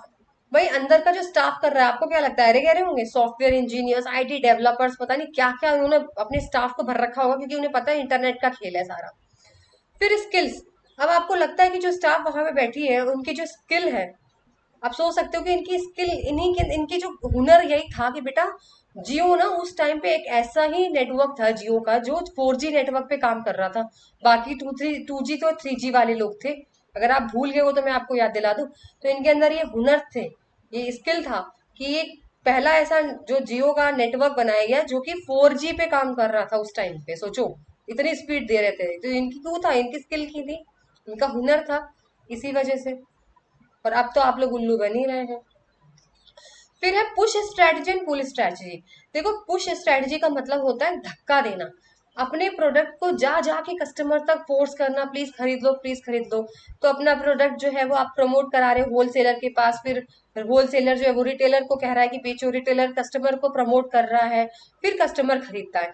इस एग्जाम्पल मैं आपको बताती हूँ, एक बार मैं होम्योपैथी डॉक्टर के पास गई थी, हुई थी, तो जैसे मेरी कुछ और अलग मेडिसिन चल रही थी, तो उनके पास जो है वो एक जर्मनी की कोई फेस क्रीम आई हुई थी, तो उनके पास बहुत सारे सैंपल्स देके गए थे, तो उन्होंने मुझसे कहा देखो ये बहुत अच्छी है, तुम इसको एक बार ट्राई तो करके देखो, बहुत अच्छा फेस पे ग्लो आएगा, वो आएगा, तो मैंने खरीद ली। यानी जबरदस्ती जो है वो प्रोडक्ट बेचा जा रहा है। ठीक है, पुल स्ट्रेटेजी का मतलब ये होता है कि ऐसा काम करो कि प्यासा खुद ही कुएं के पास आ जाए, उल्टा, हम नहीं जा रहे कस्टमर के पास, कस्टमर खुद दौड़ा दौड़ा आए, ऐसा मजबूर करो कस्टमर को कि जो प्यासा है ना वो खुद ही कुएं के पास आ जाए। तो वो कैसे होगा, वो ऐसे एडवर्टीजमेंट से होगा, ऐसे प्रमोशन से होगा, ताकि जो लोग है ना वो तुरंत टीवी में ऐड देखे और अगले दिन आपकी दुकान पे हो प्रोडक्ट खरीदने के लिए। उसे बोलते हैं पुल स्ट्रैटेजी। अब आता है बीसीजी मैट्रिक्स, सबसे इंपॉर्टेंट आपका यहाँ से क्वेश्चन आता है। तो देखो सबसे पहले स्टार है, और यहाँ पे दो चीज दी हुई है, मार्केट की ग्रोथ यानी मार्केट कितना तेजी से बढ़ रहा है, दूसरा है रिलेटिव मार्केट शेयर, मार्केट में आपका प्रोडक्ट कितनी तेजी से चल रहा है। एक तो है मार्केट कितना तेजी से चल रहा है, एक है मार्केट में आपका प्रोडक्ट कितना तेजी से चल रहा है।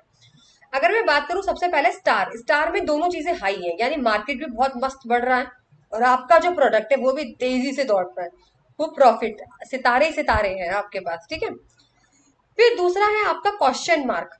क्वेश्चन मार्क में बेटा मार्केट तो अच्छा चल रहा है, लेकिन आपका प्रोडक्ट कहीं ना कहीं थोड़ा सा यहाँ पे डाउन हो चुका है।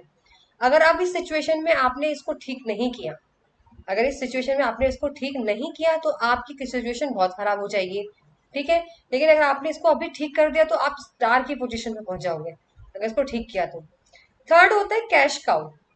देखो कैश काउ के अंदर क्या होता है, मार्केट तो स्लो है, मार्केट की तो ग्रोथ इतनी नहीं है, लेकिन जो आपका प्रोडक्ट है ना वो बेटा इतना दिमाग में बैठ चुका है ना लोगों के, कि वो अभी भी धड़ल्ले से बिक रहा है। जैसे मैगी वगैरह, मार्केट इतना नहीं है लेकिन आपका प्रोडक्ट तो खूब तेजी से भाग रहा है, लोग खरीद रहे हैं, उसे बोलते हैं कैश काउ। फिर होता है डॉग। देखो डॉग जो है ना बदतर हो गया एकदम, ना इधर का ना उधर का, मार्केट भी डाउन है और आपका प्रोडक्ट तो एकदम ही निकल चुका है घर से बाहर, यानी मार्केट से बाहर। तो इस टाइम पे तो या तो एक काम करो बिजनेस बंद कर दीजिए, या तो अपना प्रोडक्ट हटा दीजिए, ये केस होता है डॉग के अंदर। चलिए लास्ट आपका मैट्रिक्स है एंसॉफ मैट्रिक्स। इसके अंदर क्या होता है, मार्केट के बारे में है और प्रोडक्ट के बारे में है। अगर आपका प्रोडक्ट भी पुराना है और आपका मार्केट भी पुराना है तो इसे बोलते हैं मार्केट पेनिट्रेशन स्ट्रेटजी। भाई प्रोडक्ट भी मेरा पुराना है, मार्केट भी पुराना है, तो इसे बोलते हैं मार्केट पेनिट्रेशन स्ट्रेटजी। वही अगर मैं बात करूं बेटा, आपका प्रोडक्ट तो नया है और मार्केट तो पुराना है, लेकिन प्रोडक्ट आप नया लेकर आए हो, तो उसे बोलते हैं प्रोडक्ट डेवलपमेंट स्ट्रेटजी। ठीक है, वही अगर मैं बात करूं कि आपका मार्केट तो नया है लेकिन प्रोडक्ट पुराना है, तो बोला जाता है मार्केट डेवलपमेंट स्ट्रेटजी। आपको सिर्फ इतना याद रखना है। वही अगर दोनों चीजें नई हैं तो उसे बोलते हैं डाइवर्सिफिकेशन स्ट्रेटजी। आप चाहे तो इसका स्क्रीनशॉट ले सकते हो, मैं आपको टाइम दे रही हूँ यहाँ पे।